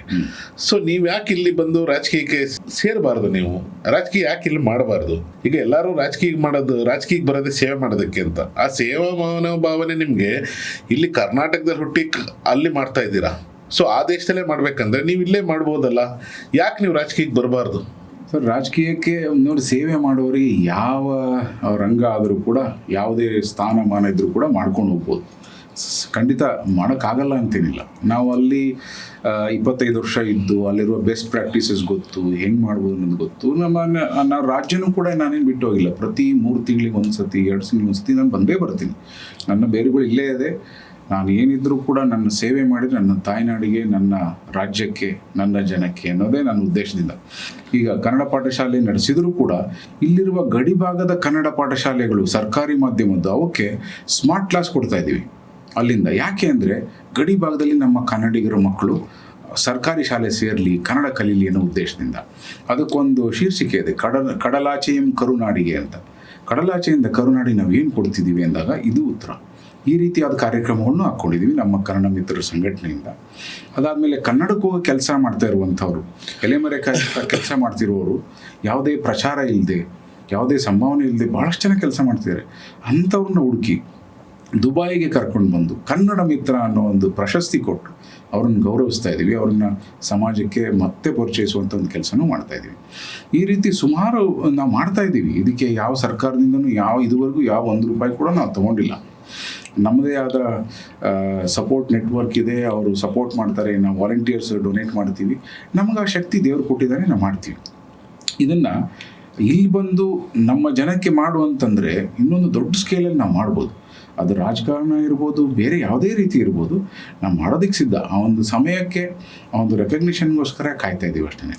ಈಗ ಒಬ್ಬ NRIನ ಅಲ್ಲಿಂದ ಕರ್ಕೊಂಡು ಬಂದು ಇಲ್ಲಿ ನಿಮಗೆ ಒಂದು ಜಾಗ ಕೊಡ್ತೀವಿ, ನೀವು ಸೇವೆ ಮಾಡಿ ಅನ್ನುವಂಥ ಪಕ್ಷ ಯಾವುದಿದೆ, ಅದನ್ನು ಉತ್ತರ ನಾನು ಕಂಡ್ಕೋಬೇಕಾಗಿದೆ. ಯಾಕೆಂದರೆ ಇಲ್ಲೇ ರಾಜಕೀಯದಲ್ಲಿ ಭಾಳಷ್ಟು ಕಾಂಪಿಟೇಷನ್ ಇದೆ, ಸೇವೆ ಮಾಡಿರೋರು ಇರ್ತಾರೆ. ನಮ್ಮಂಥವ್ರು ಹುಡುಕಿ ಕರ್ಕೊಂಬರೋರು ಯಾರು? ಆ ಪ್ರಶ್ನೆಗೆ ಉತ್ತರ ಇಲ್ಲ. ನಾನು ಏನಕ್ಕೆ ಕೇಳಿದೆ ಸರ್ ಅಂದರೆ, ಪರ್ಟಿಕ್ಯುಲರ್ ಆಗಿ ಎಲ್ಲರೂ ಅದಕ್ಕೆ ಹೇಳಿದ್ದು, ಎಲ್ಲರೂ ಸೇವೆ ಮಾಡ್ತೀನಿ ಅಂತ ಬರ್ತಾರೆ ಗೆಲ್ಲ ತನಕ. ಗೆದ್ದಾದ್ಮೇಲೆ ಯಾರೂ ಸೇವೆ ಮಾಡೋಗ್ತಾ ಇಲ್ಲ, ಅವ್ರು ಸೇವೆ ಮಾಡಿಸ್ಕೊತಾ ಇದ್ದಾರೆ ಬೇರೆಯವ್ರ ಹತ್ರ. ಸೊ ನೀವು ಈಗ ಆಲ್ರೆಡಿ ಸೇವೆ ಮಾಡ್ತಾ ಇದ್ದೀರ ಕನ್ನಡ ಪಾಠಶಾಲೆಯಲ್ಲಿ. ಇಲ್ಲಿ ನಾನು ಪರ್ಟಿಕ್ಯುಲರಾಗಿ ಏನಕ್ಕೆ ಅಂದರೆ, ಇಲ್ಲಿನ ಕನ್ನಡ ಶಾಲೆಗಳು ಕರ್ನಾಟಕದಲ್ಲಿ ಗೌರ್ಮೆಂಟ್ ಸ್ಕೂಲ್ಸ್ ಎಸ್ಪೆಷಲಿ ತುಂಬ ಹಾಳಾಗ್ತಾ ಇದೆ, ಹಾಳಾಗಿ ಹೋಗಿದೆ. ಕೆಲವೊಂದು ಅಲ್ಲಿ ಸ್ಟೂಡೆಂಟ್ಗಳೇ ಹೋಗಲ್ಲ. ಏನಕ್ಕೆ ಅಂದರೆ, ಒಂದು ಟೀಚರ್ಸ್ ಇರಲ್ಲ. ನಾನು ಅದಕ್ಕೆ ಸ್ಟಾರ್ಟಿಂಗ್ ಕೇಳಿದೆ, ನಿಮ್ಗೆ ಹೆಂಗೆ ಟೀಚರ್ಸ್ ಸಿಗ್ತಾರೆ? ಇಲ್ಲೇ ಕನ್ನಡದ ಇಲ್ಲಿ ಸ್ಕೂಲ್ಗಳಿಗೆ ಟೀಚರ್ಸ್ ಇಲ್ಲ, ನಿಮ್ಗೆ ಅಲ್ಲೇ ಟೀಚರ್ಸ್ ಸಿಗ್ತಾರೆ ಅಂತ ಅದಕ್ಕೋಸ್ಕರ ಕೇಳಿದ್ದು. ಆ ಒಂದು ವಿಷಯ ಯೋಚನೆ ಮಾಡಿದಾಗ ನಿಮ್ಮಂಥವ್ರು ರಾಜಕೀಯಕ್ಕೆ ಬರಬೇಕು ಅಂತ ನನಗನ್ನಿಸ್ತು. It's a personal opinion. Even ಎಲ್ಲರೂ ಅಕ್ಸೆಪ್ಟ್ ಮಾಡ್ತಾರೆ ಇದನ್ನು. ಯಾಕೆ ಅಂತಂದರೆ, ನೀವು ಅಷ್ಟು ಸೇವೆ ಮಾಡ್ತಾ ಇದ್ದೀರಾ, ನಿಮ್ಮದೇ ಅದೊಂದು ಕನಸಿದೆ, ಕನಸಿಟ್ಕೊಂಡೇ ಮಾಡಿರೋದು ಇದು. ಕನಸಿಟ್ಕೊಂಡಿಲ್ಲ ಅಂತಂದರೆ ಇದೆಲ್ಲ ನೀವು ಮಾಡೋಕ್ಕಾಗಲ್ಲ. ಅಲ್ಲೋಗ್ಬಿಟ್ಟು ಕನ್ನಡ ಪಾಠಶಾಲೆ ಮಾಡಲಿಕ್ಕಾಗಲ್ಲ. It's not so easy. Effort, money, dedication. ಹೌದು, ಅದು ಸಮಯ ಕೊಡಬೇಕು, ಹಣ ಕಳ್ಕೋಬೇಕು, ನಮ್ಮ ಪರ್ಸ್ನಲ್ ಟೈಮ್ ಅನ್ನೋದನ್ನ ಕಳ್ಕೋಬೇಕು, ಮಾಡ್ತಾ ಹೋಗ್ಬೇಕು. ಇದೊಂದು ಥ್ಯಾಂಕ್ಲೆಸ್ ಜಾಬ್. ನಾನು ಕಲಿಸಿದೆ ನನ್ನ ಮಕ್ಕಳಿಗೆ ಅಷ್ಟೇ ಅಲ್ಲ, ಸಾವಿರಾರು ಮಕ್ಕಳಿಗೆ. ಆ ಒಂದು ತೃಪ್ತಿ ನನಗಿದೆ, ಆ ಒಂದು ಮನಸ್ಸಿನಲ್ಲಿ ತೃಪ್ತಿ ಇದೆ. ನಾನೇನೋ ಒಂದು ಮಾಡಿದೆ ನನ್ನ ರಾಜ್ಯಕ್ಕೆ, ನನ್ನ ಭಾಷೆಗೆ ಅನ್ನೋ ತೃಪ್ತಿ ಇದೆ. ಅದಕ್ಕೋಸ್ಕರ ಮಾಡ್ಕೊಂಡು ಹೋದ್ವಿ. ರಾಜಕೀಯಕ್ಕೆ ಬಂದು ಮಾಡಬೇಕು ಅನ್ನೋದು ನಾನಿನ್ನೂ ಯೋಚನೆ ಮಾಡಿಲ್ಲ. ಅವಕಾಶ ಸಿಕ್ಕರೆ ಖಂಡಿತ. ನೋಡಿ, ನಾನು ಜೀವನ ಕಟ್ಕೊಳ್ಳೋಕ್ಕೋಸ್ಕರ ದುಬೈಗೆ ಹೋದ. ಹೌದು, ಅಲ್ಲಿ ಜೀವನ ಕಟ್ಕೊಂಡಾದ್ಮೇಲೆ ನಾನೇನು ಮಾಡಿದೆ, ನನಗೆ ಬೇಕಾದಷ್ಟು ಸಂಪಾದನೆ ನಾನು ಮಾಡಿದ್ದಾದಮೇಲೆ ನನ್ನ ಹೆಂಡ್ತಿನ ಕೂಡ ನಾನು ಕೆಲಸಕ್ಕೆ ಕಳಿಸ್ಲಿಲ್ಲ. ನೀವು ಇದೇ ಸೇರಿ ಸೇವೆ ಮಾಡಿ ಅಂತ ಹೇಳಿದ್ದು. ನನಗೆ ಬೇಕಾಗಿರೋದು ನಾನು ದುಡ್ಕೊಂಡಾಗಿದೆ, ನನಗಿನ್ಯಾವ ಅಗತ್ಯ ಇಲ್ಲ. ನಾನು ಬಂದರೆ ಅಲ್ಲಿ ಮಾಡಿರೋ ಸೇವೆನ ಇಲ್ಲಿ ಹೆಚ್ಚಾಗಿ ಮಾಡುವಂಥ ಅವಕಾಶ ಸಿಗುತ್ತೆ ಹೊರತು ಅದರಿಂದ ಹಣ ಮಾಡುವಂಥದ್ದು ಇನ್ನೊಂದು ಯಾವುದೋ ಉದ್ದೇಶ ನನಗೆ 25 ವರ್ಷದಲ್ಲಿ ಬರಲಿಲ್ಲ. ಸೊ ನಿಮಗೆ ಈ 25 ವರ್ಷದಲ್ಲಿ ದುಡ್ಡು ಮಾಡಬೇಕು ಅಂತ ಮನಸ್ಸಿಗೂ ಬಂದಿಲ್ಲ, ಸೇವೆ ಮನೋಭಾವನೆ ಇಟ್ಕೊಂಡು ಮಾಡ್ತಾ ಇದ್ದೀರಾ. ಸೊ ನಾನು ಅದಕ್ಕೆ ಹೇಳಿದ್ದು, ರಾಜಕೀಯಕ್ಕೆ ಬರಬೇಕು ನಿಮ್ಮಂಥವ್ರು ಅಂದ್ಬಿಟ್ಟು. ಇಲ್ಲಿ ನೀವು ರಾಜಕೀಯ ಪಕ್ಷಗಳನ್ನ ಎಲ್ಲ ಪಕ್ಷಗಳು ನೋಡಿದ್ದೀರಾ. ನಿಮಗೆ ಯಾವ ಪಕ್ಷ ಇಷ್ಟ ನನಗೆ ಗೊತ್ತಿಲ್ಲ. ಇಲ್ಲ ಇಂಡಿಪೆಂಡೆಂಟ್ ಆಗೋದು ನಿಂತ್ಕೊಳ್ಳಿ, ಏನೋ ಒಂದು ಸೇವೆ ಸ್ಟಾರ್ಟ್ ಮಾಡಿ ಅಟ್ಲೀಸ್ಟು. ಏಕೆಂತಂದರೆ ಕನ್ನಡ ಇತ್ತೀಚಿನ ದಿನಗಳಲ್ಲಿ ನೀವು ನೋಡ್ತಾ ಇದ್ದೀರಾ, ಕನ್ನಡದಲ್ಲಿ ಈಗ ನಾರ್ತ್ ಈಸ್ಟ್ಗಳೆಲ್ಲ ಬಂದುಬಿಟ್ಟು ತುಂಬ ಗಲಾಟೆಗಳಾಗ್ತಾ ಇದೆ, ತುಂಬ ಏನೇನೋ ನಡೀತಾ ಇದೆ. ಇನ್ಸಿಡೆಂಟ್ ತಾವು ನೋಡ್ತೀರಾ ಅಲ್ಲಿ? ಖಂಡಿತ. ನಾನು ಪ್ರತಿದಿನ ಕೆಲವು ಚಾನೆಲ್ಗಳ ನೋಡೇ ಮಲಗೋದು. ಅವತ್ತೇನಾಗಿದೆ ಅಂಥೇಳಿ ಕರ್ನಾಟಕದಲ್ಲಿ ಅಸೆಂಬ್ಲಿಯಿಂದ ಹಿಡಿದು ರಾಯಚೂರುವರೆಗೆ ಏನು ನಡೀತೆ ಅನ್ನೋ ಒಂದು ಅಪ್ಡೇಟು ಒಂದು ವಾಹಿನಿನಲ್ಲಿ ಬರುತ್ತೆ. ಅದನ್ನು ನೋಡಿದ ಮೇಲೆ ನಾನು ಮಲಗೋದು. ಸೊ ಹಂಗಾಗಿ ನನಗೆ ಕರ್ನಾಟಕದಲ್ಲಿ ಇದೇನೆ ಅನ್ನೋ ಫೀಲಿಂಗ್ ಡೈಲಿ ಬರಬೇಕು, ಆವಾಗಲೇ ನಾನು ಮಲಗೋದು ದುಬೈನಲ್ಲಿ. ನೀವು ಯಾವುದೇ ಕೇಳಿ ಪ್ರಸ್ತುತವಾಗಿರುವಂಥದ್ದು ನ್ಯೂಸಲ್ಲಿ ಬಂದಿದ್ದರೆ ಅದು ನನಗೆ ಗೊತ್ತಿರುತ್ತೆ. ಆ ರೀತಿ ನಾನು ಅಪ್ಡೇಟೆಡ್ ಇರ್ತೀನಿ.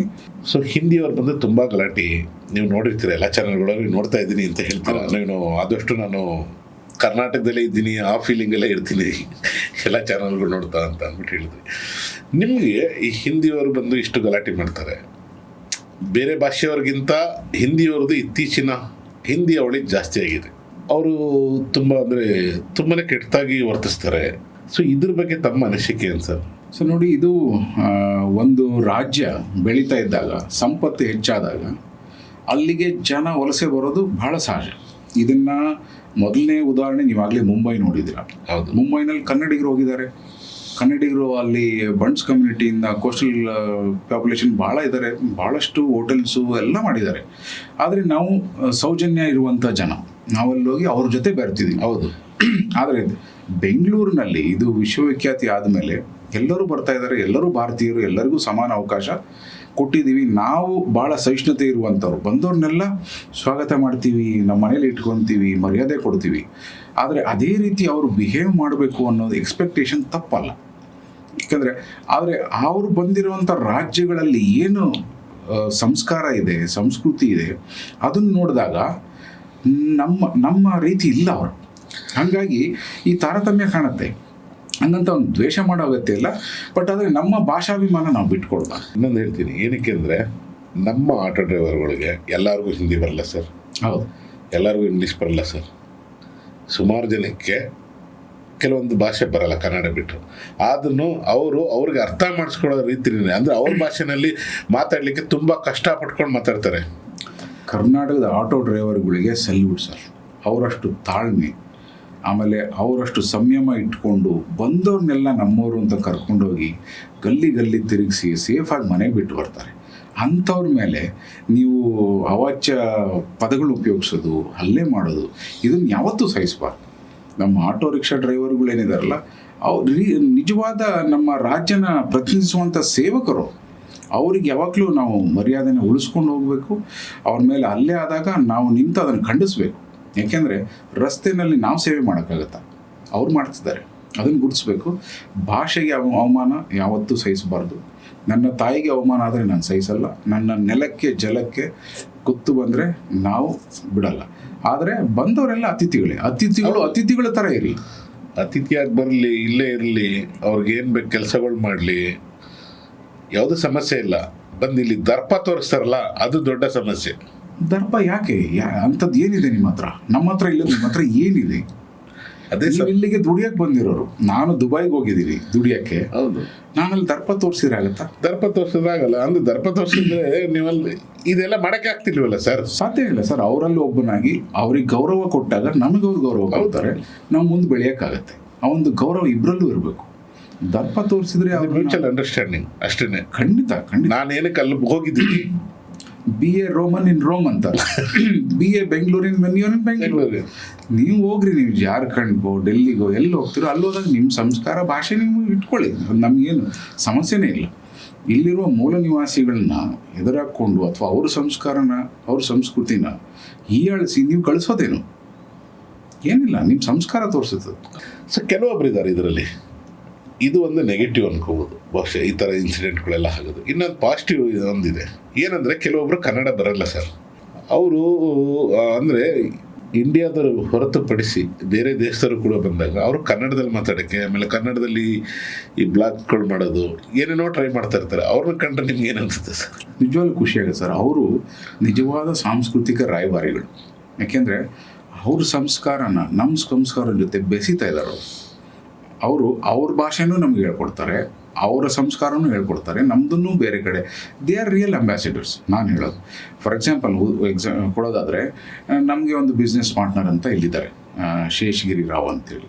ಅವ್ರು ನನ್ನ ಜೊತೆ ಭಾಳ ವರ್ಷದಿಂದ ಸಂಪರ್ಕ ಇದ್ದಾರೆ. ಅವರು ಏನು ಹೇಳ್ತಾ ಇದ್ದಾರೆ ಇವತ್ತು, ಶಶಿ ನಾನು ಇಲ್ಲಿಗೆ ಬಂದು, ಆಂಧ್ರದಿಂದ ಬಂದು 20 ವರ್ಷ ಆಗಿದೆ, ನೀವು ಮಾಡೋದನ್ನೆಲ್ಲ ನೋಡಿ ನನಗನ್ನಿಸ್ತಾ ಇದೆ ನಾನು ಕನ್ನಡ ಕಲಿಬೇಕಿತ್ತು ಅಂತ.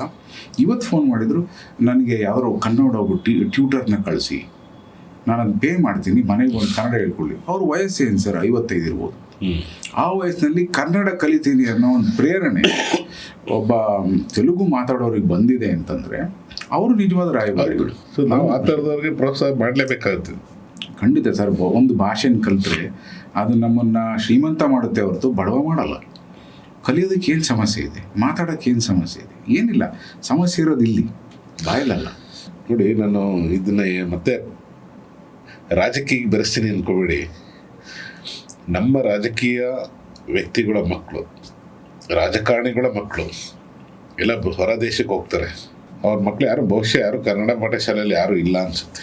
ಕನ್ನಡ ಸುಮಾರು ಜನಕ್ಕೆ ಬರಲ್ಲ. ಸುಮಾರು ಜನಕ್ಕೆ ಅಂದರೆ 99% ಯಾರಿಗೂ ಬರಲ್ಲ ಅನ್ಸುತ್ತೆ. ಒಬ್ಬರೋ ಇಬ್ಬರೋ ಇರ್ಬೋದು. ಬೆಳ್ಳಿ ಎಣಿಕೆ ಅಷ್ಟು ಜನಗಳಿದ್ದಾರೆ. ಸೊ ರಾಜಕೀಯ ವ್ಯಕ್ತಿಗಳು ಯಾವಾಗ ಅವ್ರ ಮಕ್ಳುಗಳನ್ನ ಸುಮಾರು ಎಲ್ಲ ಕಡೆ ಹೇಳ್ತಾ ಇರ್ತಾರೆ, ಈ ಭಾಷಣ ಮಾಡೋರು ಸುಮಾರು ಜನ ಹೇಳ್ತಾ ಇರ್ತಾರೆ, ನಿಮ್ಮ ಮಕ್ಕಳು ಸೇರಿಸಿ ಅಂತ. ಅವ್ರು ಯಾರು ಸೇರಿಸಲ್ಲ. ಸೊ ರಾಜಕೀಯ ವ್ಯಕ್ತಿಗಳು ಸ್ಟಾರ್ಟ್ ಮಾಡಿದ್ರೆ ಈ ಥರದ ಕೆಲಸಗಳನ್ನ, ಅಂದರೆ ಅವ್ರ ಮಕ್ಕಳನ್ನು ಸೇರಿಸೋದು, ಮೊಮ್ಮಕ್ಕಳನ್ನು ಸೇರಿಸೋದು, ಎಲ್ಲರೂ ಇರ್ತಾರಲ್ಲ, ಅವ್ರನ್ನ ಸೇರಿಸಿದ್ರೆ ಇನ್ನು ಕನ್ನಡ ಮೇಲೆ ಹೋಗುತ್ತೆ ಹೊರತು ಕೆಳಗಡೆ ಆಗಲ್ಲ. ಒಂದು ರೀತಿಯಲ್ಲಿ ನೀವು ಹೇಳೋದು ನಿಜ ಅನಿಸುತ್ತೆ. ಯಾಕೆಂತಂದರೆ ಜನಪ್ರತಿನಿಧಿಗಳು ನಮ್ಮನ್ನು ಆಳುವವರು ಅನ್ನೋದಕ್ಕಿಂತ ನಮ್ಮ ಸೇವೆಗಾಗಿ ಆಯ್ಕೆಯಾದವರು. ಅವರು ಆಳುತ್ತಾ ಇರುವಂಥ ಅಥವಾ ಅವರು ನಡೆಸ್ತಾ ಇರುವಂಥ ಕನ್ನಡ ಶಾಲೆಗಳೇನಿದಾವಲ್ಲ, ಅಲ್ಲಿಗೆ ಅವ್ರ ಮಕ್ಕಳನ್ನೇ ಕಳಿಸಿಲ್ಲ ಅಂದರೆ ಅಲ್ಲಿ ಏನೋ ನ್ಯೂನ್ಯತೆ ಇದೆ ಅಂತ. ನೀವು ಆಡಳಿತದಲ್ಲಿ ನ್ಯೂನ್ಯತೆ ಇರಬೇಕು, ಇಲ್ಲ ಆ ಭಾಷೆನಲ್ಲಿ ಆ ಶಾಲೆನಲ್ಲಿ ಇರ್ಬೋದು. ಸೊ ಅದನ್ನು ನಾನು ನಿಜವಾಗ್ಲೂ ಹೇಳ್ತೀನಿ, ರಾಜಕೀಯ ವ್ಯಕ್ತಿಗಳು ಏನಿದ್ದಾರಲ್ಲ ಅವ್ರ ಮಕ್ಕಳನ್ನ ಅಲ್ಲಿ ಕಲಿಸೋದ್ರಿಂದ ಅವ್ರೇನು ಗೆದ್ದು ಬರ್ತಾರಲ್ಲ ಕೆಳಮಟ್ಟದ ಜನಗಳು, ಅವ್ರ ಜೀವನ ಏನು ಅಂತ ಗೊತ್ತಾಗುತ್ತೆ, ಅವ್ರ ಪರಿಸ್ಥಿತಿ ಅನ್ನೋದು ಅರ್ಥ ಆಗುತ್ತೆ. ನಿಜವಾದ ಮನುಷ್ಯನಾಗಿ ಅವನು ಹೊರಹೊಮ್ತಾನೆ ಅಲ್ಲಿಂದ. ನೀವು ಸೀದಾ ತೊಗೊಂಡೋಗಿ ಸ್ಟೋನ್ ಹಿಲ್ಸಿಗೋ ಎಲ್ಲೋ ಒಂದು ಇಂಟರ್ನ್ಯಾಷನಲ್ ಸ್ಕೂಲಿಗೆ ಹಾಕಿದರೆ ಅವನ ಭಾಷೆನೇ ಬೇರೆ ಆಗುತ್ತೆ, ಅವನಿಗಿರೋ ಸಂಪರ್ಕ ಬೇರೆ ಆಗುತ್ತೆ. ಎಲ್ಲ ಫಾರಿನ್ ಬಗ್ಗೆನೇ ಮಾತಾಡ್ತಾರೆ. ಇದಾದಮೇಲೆ ಎಲ್ಲಿಗೆ ಹೋಗ್ತೀನಿ, US UK ಅದನ್ನೇ ಮಾತಾಡ್ತಾರೆ. ಇಲ್ಲಿ ಕಲಿಯೋರು ಯಾರು, ಇಲ್ಲಿರೋ ಸಂಸ್ಥೆಗಳು ಓದೋರು ಯಾರು, ನಮ್ಮ ಮಿಡ್ಲ್ ಕ್ಲಾಸು ಲೋವರ್ ಕ್ಲಾಸು ಅವರೇ ಬರ್ತಾರೆ. ಅದಕ್ಕೆ ನಾನು ಹೇಳೋದು, ಸರ್ಕಾರನ ನಡೆಸ್ತಾ ಇದ್ದೀರಲ್ಲ, ನಿಮ್ಮ ಮಕ್ಕಳು ಕಳಿಸಿ, ಅವ್ರಿಗೆ ಎಕ್ಸ್ಪೀರಿಯನ್ಸ್ ಆಗಲಿ. ಸುಮಾರು ಜನ ರಾಜಕಾರಣಿಗಳ ಮಕ್ಕಳಿಗೆ ಕನ್ನಡ ಬರಲ್ಲ ಸರ್. ಬಹುಶಃ ನಿಮ್ಗೆ ಎಕ್ಸ್ಪೀರಿಯನ್ಸ್ ಆಗಿರುತ್ತೆ. ನೋಡಿದ್ದೀನಿ, ನಿಜವಾಗ್ಲೂ ದುರಂತ ಅದು, ಈ ನಾಡಿನ ದುರಂತ. ನಮ್ಮನ್ನು ಆಳುವವರ ಮಕ್ಕಳು ಅವ್ರಿಗೆ ಭಾಷೆನೇ ಬರಲ್ಲ ಅಂದರೆ ಅವ್ರು ಮುಂದೆ ಇನ್ನೆಂಥ ನಾಯಕರಾಗ್ತಾರೆ, ಅಥವಾ ಮುಂದೆ ಯಾವ ರೀತಿ ರಾಜ್ಯಕ್ಕೆ ಭಾಷೆ ಕಾಂಟ್ರಿಬ್ಯೂಷನ್ ಕೊಡೋಕ್ಕೆ ಸಾಧ್ಯ, ಸೇವೆ ಮಾಡೋಕ್ಕೆ ಸಾಧ್ಯ ಅನ್ನೋದು ಒಂದು ಯಕ್ಷ ಪ್ರಶ್ನೆ. ಅದಕ್ಕೆ ಅವರೇ ಉತ್ತರ ಕೊಡಬೇಕು. ಏಕೆಂತಂದ್ರೆ ಅವನು ಇಲ್ಲೇ ಹುಟ್ಟಿರ್ತಾನೆ, ಇಲ್ಲೇ ಬೆಳೆದಿರ್ತಾನೆ, ಎಲ್ಲ ಈ ಮಣ್ಣಲ್ಲೇ ಏನೇನು ಬೇಕು ಅವ್ರಿಗೆಲ್ಲ ಸಿಕ್ಕಿರುತ್ತೆ. ಆದರೆ ಭಾಷೆನೇ ಬರಲ್ಲ, ಅನ್ಫಾರ್ಚುನೇಟ್ಲಿ. ಭಾಷೆ ಒಂದು ಸಂವಾಹಕ. ಅದು ನನ್ನ ತಾತ, ನಮ್ಮ ಅಜ್ಜ ಅಜ್ಜಿ ಅಥವಾ ಮುತ್ತಾತ ಏನು ಮಾಡ್ತಾಯಿದ್ರು, ಸಂಸ್ಕೃತಿ ಸಂಸ್ಕಾರ ಏನಿದೆ, ಅದು ನನ್ನ ಮಗುಗೆ ಬರಬೇಕು ಅಂದರೆ ಆ ಭಾಷೆನೇ ಬೇಕು. ನೀವು ಇಂಗ್ಲೀಷಲ್ಲಿ ಎಲ್ಲದನ್ನೂ ಎಕ್ಸ್ಪ್ಲೇನ್ ಮಾಡೋಕ್ಕಾಗಲ್ಲ. ಆ ಭಾಷೆಯಲ್ಲಿ ಬಂದಾಗಲೇ ಆ ಸೊಗಡು ಉಳಿಯುತ್ತೆ, ಅವನು ಮುಂದೆ ಮಾಡ್ಕೊಂಡು ಹೋಗ್ತಾನೆ. ಹಾಗಾಗಿ ಭಾಷೆಗಿಂತ ದೊಡ್ಡ ವಾಹಕ ಯಾವುದೂ ಇಲ್ಲ. ಈ ನಮ್ಮ ಸಂಸ್ಕಾರ, ನಮ್ಮ ಸಂಸ್ಕೃತಿ, ನಮ್ಮ ನಾಡು ಬಗ್ಗೆ ತಿಳಿಸ್ಬೇಕು ಅಂದರೆ ಅದಕ್ಕೋಸ್ಕರನೇ ಜೀವಂತವಾಗಿರೋ ಭಾಷೆ. ಇದು 2000 ವರ್ಷ ಜೀವಂತ ಆಗಿದೆ ಸರ್. ಹೌದು, 2000 ವರ್ಷದ ವಸ್ತು ಸಿಕ್ಕರೆ ನಿಮಗೆ ಆ್ಯಂಟಿಕ್ ಪೀಸ್ ಅಂತ ಮಾರ್ಬಿಡ್ತೀರಿ. 2 ಕೋಟಿ ಅಂತ 2-3 ಕೋಟಿ ಹರಾಜು ಹಾಕಿ ಮಾರ್ತಾರೆ ಆ್ಯಂಟಿಕ್ ಪೀಸ್ಗಳು. ನೋಡಿದ್ದೀರಿ, ಅದಕ್ಕಿಂತ ಆ್ಯಂಟಿಕ್ ಪೀಸ್ 2500 ವರ್ಷಗಳಿಂದ ನಮ್ಮನ್ನು ಉಳಿಸ್ಕೊಂಡು ಬಂದಿದೆ, ಬೆಳೆಸ್ಕೊಂಡು ಬಂದಿದೆ. ಇದಕ್ಕಿಂತ ಒಂದು ಲ್ಯಾಂಗ್ವೇಜ್ ಬೇಕಾ? 8 ಜ್ಞಾನಪೀಠ ಬಂದಿದೆ. ಈ ಭಾಷೆಯಲ್ಲಿ ಏನು ಕಮ್ಮಿ ಇದೆ ಅದನ್ನು ಅರ್ಥ ಮಾಡ್ಕೋಬೇಕು. ಅದನ್ನು ಮುಂದಿನ ಪೀಳಿಗೆ ಕೊಡಬೇಕು ಅನ್ನೋ ಜವಾಬ್ದಾರಿ ನಮ್ಮ ಮನಸ್ಸೊಳಗಡೆ ಬರಬೇಕು. ನಾನು ರಾಜಕಾರಣಿ ಆಗಿದ್ದೀನಿ, ಏನೋ ಒಂದು ಕಾಟಾಚಾರಕ್ಕೆ ಶೋ ಆಫಿಗೋಸ್ಕರ ಮಕ್ಕಳನ್ನ ಸೇರಿಸೋದ್ರಿಂದ ಏನೂ ಉಪಯೋಗ ಆಗಲ್ಲ.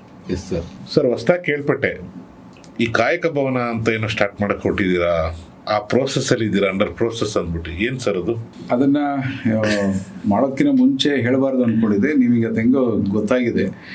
ನನ್ನ ಒಂದು ಕನಸಿನ ಕೂಸು ಈ ಕಾಯಕ ಭವನ ಸರ್. ಅದಕ್ಕೆ ನನ್ನ ಪಾರ್ಟ್ನರ್ ನೀಲೇಶ್ ಕೂಡ ತುಂಬ ಸಹಕಾರ ಕೊಟ್ಟು ಮಾಡೋಣ ಅಂಥೇಳಿ ಮುಂದೆ ಬಂದಿದ್ದಾರೆ. ಸೊ ಸೇರಿ ಮಾಡ್ತಾ ಇರುವಂಥದ್ದು ನಮ್ಮದೇ ಅಂತಲ್ಲ, ಇಡೀ ಸಮಾಜ ಸೇರಿ ಮಾಡುವಂಥ ಕೆಲಸ. ಇದರ ಉದ್ದೇಶ ಇಷ್ಟೇ, ನಾವು ಇಲ್ಲಿ ಒಂದು ಹಾಸ್ಟೆಲ್ಗಳಲ್ಲಿ, ಕಮ್ಯುನಿಟಿ ಹಾಸ್ಟೆಲ್ಗಳಲ್ಲಿ ಇದ್ಕೊಂಡು ಬೆಳೆದವರು. ನಾವು ನಮಗಿದ್ದಂಥ ಆರ್ಥಿಕ ಪರಿಸ್ಥಿತಿಯಲ್ಲಿ ಬೆಂಗಳೂರಿಗೆ ಬಂದು ಓದೋಕ್ಕಾಗ್ತಿರ್ಲಿಲ್ಲ. ನನಗೆ ಈ ಒಂದು ಸಮುದಾಯದ ಹೆಲ್ಪ್ ತೊಗೊಂಡು ನಾವು ಬೆಳೆದಿದ್ದೀವಿ. ವಾಪಸ್ ಕೊಡ್ಲಿಕ್ಕೆ ಏನಿದೆ ನಮ್ಮ ಹತ್ರ? ಅಲ್ಲಿ ಹೋದಾಗ ನಾನು NRI ಅಲ್ಲೇ ಇರೋದು. ಅದಕ್ಕೆ ನಾವೊಂದು ಯೋಚನೆ ಬಂತು, ಕರ್ನಾಟಕದಲ್ಲಿ ಪ್ರತಿಭಾವಂತ ವಿದ್ಯಾವಂತರು ಅವರ ವಿದ್ಯಾಭ್ಯಾಸ ಮುಗಿಸಿದ ಮೇಲೆ ಒಂದು ನೌಕರಿಗೋಸ್ಕರವಾಗಿ ಬಹಳ ಪರದಾಡುವಂಥದ್ದು ನೋಡಿದ್ದೀವಿ. ಅಂಥವ್ರನ್ನ ಗುರ್ತಿಡ್ದು ಯಾವುದೇ ಧರ್ಮ ಜಾತಿ ಇಲ್ಲದೆ ಒಬ್ಬ ಪ್ರತಿಭಾವಂತ ಇರಬೇಕು, ಅವನಿಗೊಂದು ಅಗತ್ಯ ಇರಬೇಕು. ಒಂದು ಬಡ ಕುಟುಂಬದಿಂದ ಬಂದವರಿದ್ರೆ ಅಂಥವ್ರನ್ನ ದುಬೈಗೆ ಕರೆಸಿ 3 ತಿಂಗಳ ಕಾಲ ಊಟ ವಸತಿ ಕೊಟ್ಟು ನಮಗೆ ಗೊತ್ತಿರುವಂಥ ಬಿಸ್ನೆಸ್ ಮ್ಯಾನ್ಗಳಾಗಲಿ ಕಂಪ್ನಿಗಳಿಗಾಗಲಿ ಅವ್ರನ್ನ ಸಂಪರ್ಕ ಕೊಡಿಸಿ ಅವ್ರಿಗೊಂದು ಕೆಲಸ ಕೊಡಿಸ್ಬೇಕು. ಒಬ್ಬನಿಗೆ ಒಂದು ಕೆಲಸ ಕೊಡಿಸೋದ್ರಿಂದ ಅವ್ರಿಗೆ ನಾವು ಅನ್ನ ಕೊಡಬೇಕಾಗಿಲ್ಲ, ಹಣ ಕೊಡಬೇಕಾಗಿಲ್ಲ, ನಿಜ. ಅವರಿಗೆ ದುಡಿಯುವವರಿಗೆ ಶಕ್ತಿ ಕೊಟ್ಟಂಗಾಗಲಿ. ಆ ಒಂದು ಕೆಲಸ ಮಾಡಬೇಕು ಅನ್ನೋ ಒಂದು ಉದ್ದೇಶ ನಮಗಿದೆ. ಅದಕ್ಕೆ ಸಾಕಷ್ಟು ಲೀಗಲ್ ರಿಕ್ವೈರ್ಮೆಂಟ್ಸ್ ಇದೆ, ಅದನ್ನು ನಾವು ಸಾಲ್ವ್ ಮಾಡೋದ್ರಲ್ಲಿ ಇದ್ದೀವಿ ಸದ್ಯಕ್ಕೆ. ಸೊ ಇವಾಗ ಅಲ್ಲಿ ಕೆಲಸ ಕೊಡಿಸೋದಕ್ಕೆ ಕರ್ಕೊತೀರಾ. ಈಗ ಇಮ್ಮಿಡಿಯೇಟಾಗಿ ಕೆಲಸ ಸಿಗಲ್ಲ ಬೇಸಿಕಲಿ ಎಲ್ಲೋದನ್ನು. ನೀವು ಎಲ್ಲೋ ಮಾತಾಡ್ಕೊಬೇಕು ಅಲ್ಲಿ ಕಂಪ್ನಿಗಳ ಜೊತೆ, ಬೇರೆ ಬೇರೆ ಕೆಲಸದ ಜೊತೆ ಕೆಲವೊಂದು ಕಂಪ್ನಿಗಳ ಜೊತೆ ಮಾತಾಡಬೇಕು. ಅಲ್ಲಿ ಇವ್ರಿಗೆ ಒಬ್ಬೊಬ್ರಿಗೆ ಒಂದೊಂದು ಕೆಲಸ ಸೂಟ್ ಆಗುತ್ತೆ, ಅದನ್ನೆಲ್ಲ ನೋಡ್ಕೋಬೇಕು. ಅಲ್ಲಿ ತನಕ ಅವ್ರು ಎಲ್ಲಿ ಸ್ಟೇ ಮಾಡೋದು, ಆ ಅಕಾಮಿಡೇಷನ್ಗೆ ಏನು ಏರ್ಪಾಡು ಮಾಡ್ಕೊಂಡಿದ್ದೀರಾ ಅಥವಾ ಏನಾದರೂ ಪ್ಲ್ಯಾನ್ ಮಾಡಿದ್ದೀರಾ? ಅದನ್ನೇ ಈಗ ವರ್ಕೌಟ್ ಮಾಡ್ತಾ ಇದ್ದೀವಿ. ನಂದು ರಿಯಲ್ ಎಸ್ಟೇಟ್ ಕಂಪ್ನಿ ಇದೆ. ನೀಲೇಶ್ ಮತ್ತು ನಾನು ಸೇರಿ ಮಾಡಿರುವಂಥ ಒಂದು ಕಂಪ್ನಿ ಏನಿದೆ ಪರ್ವ ರಿಯಲ್ ಎಸ್ಟೇಟ್ ಅಂತ, ಅದರಲ್ಲಿ ಬ್ರೋಕರೇಜ್ ಇದೆ. ನಾವು ಡೆವಲಪ್ಮೆಂಟ್ ಕೂಡ ಮಾಡ್ತಾ ಇದ್ದೀವಿ, ಬಿಲ್ಡ್ ಮಾಡ್ತಾ ಇದ್ದೀವಿ ದುಬೈನಲ್ಲಿ. ಹೀಗಾಗಿ ರಿಯಲ್ ಎಸ್ಟೇಟ್ನಲ್ಲಿ ನಮಗೆ ಸಾಕಷ್ಟು ಮಾಹಿತಿ ಇದೆ.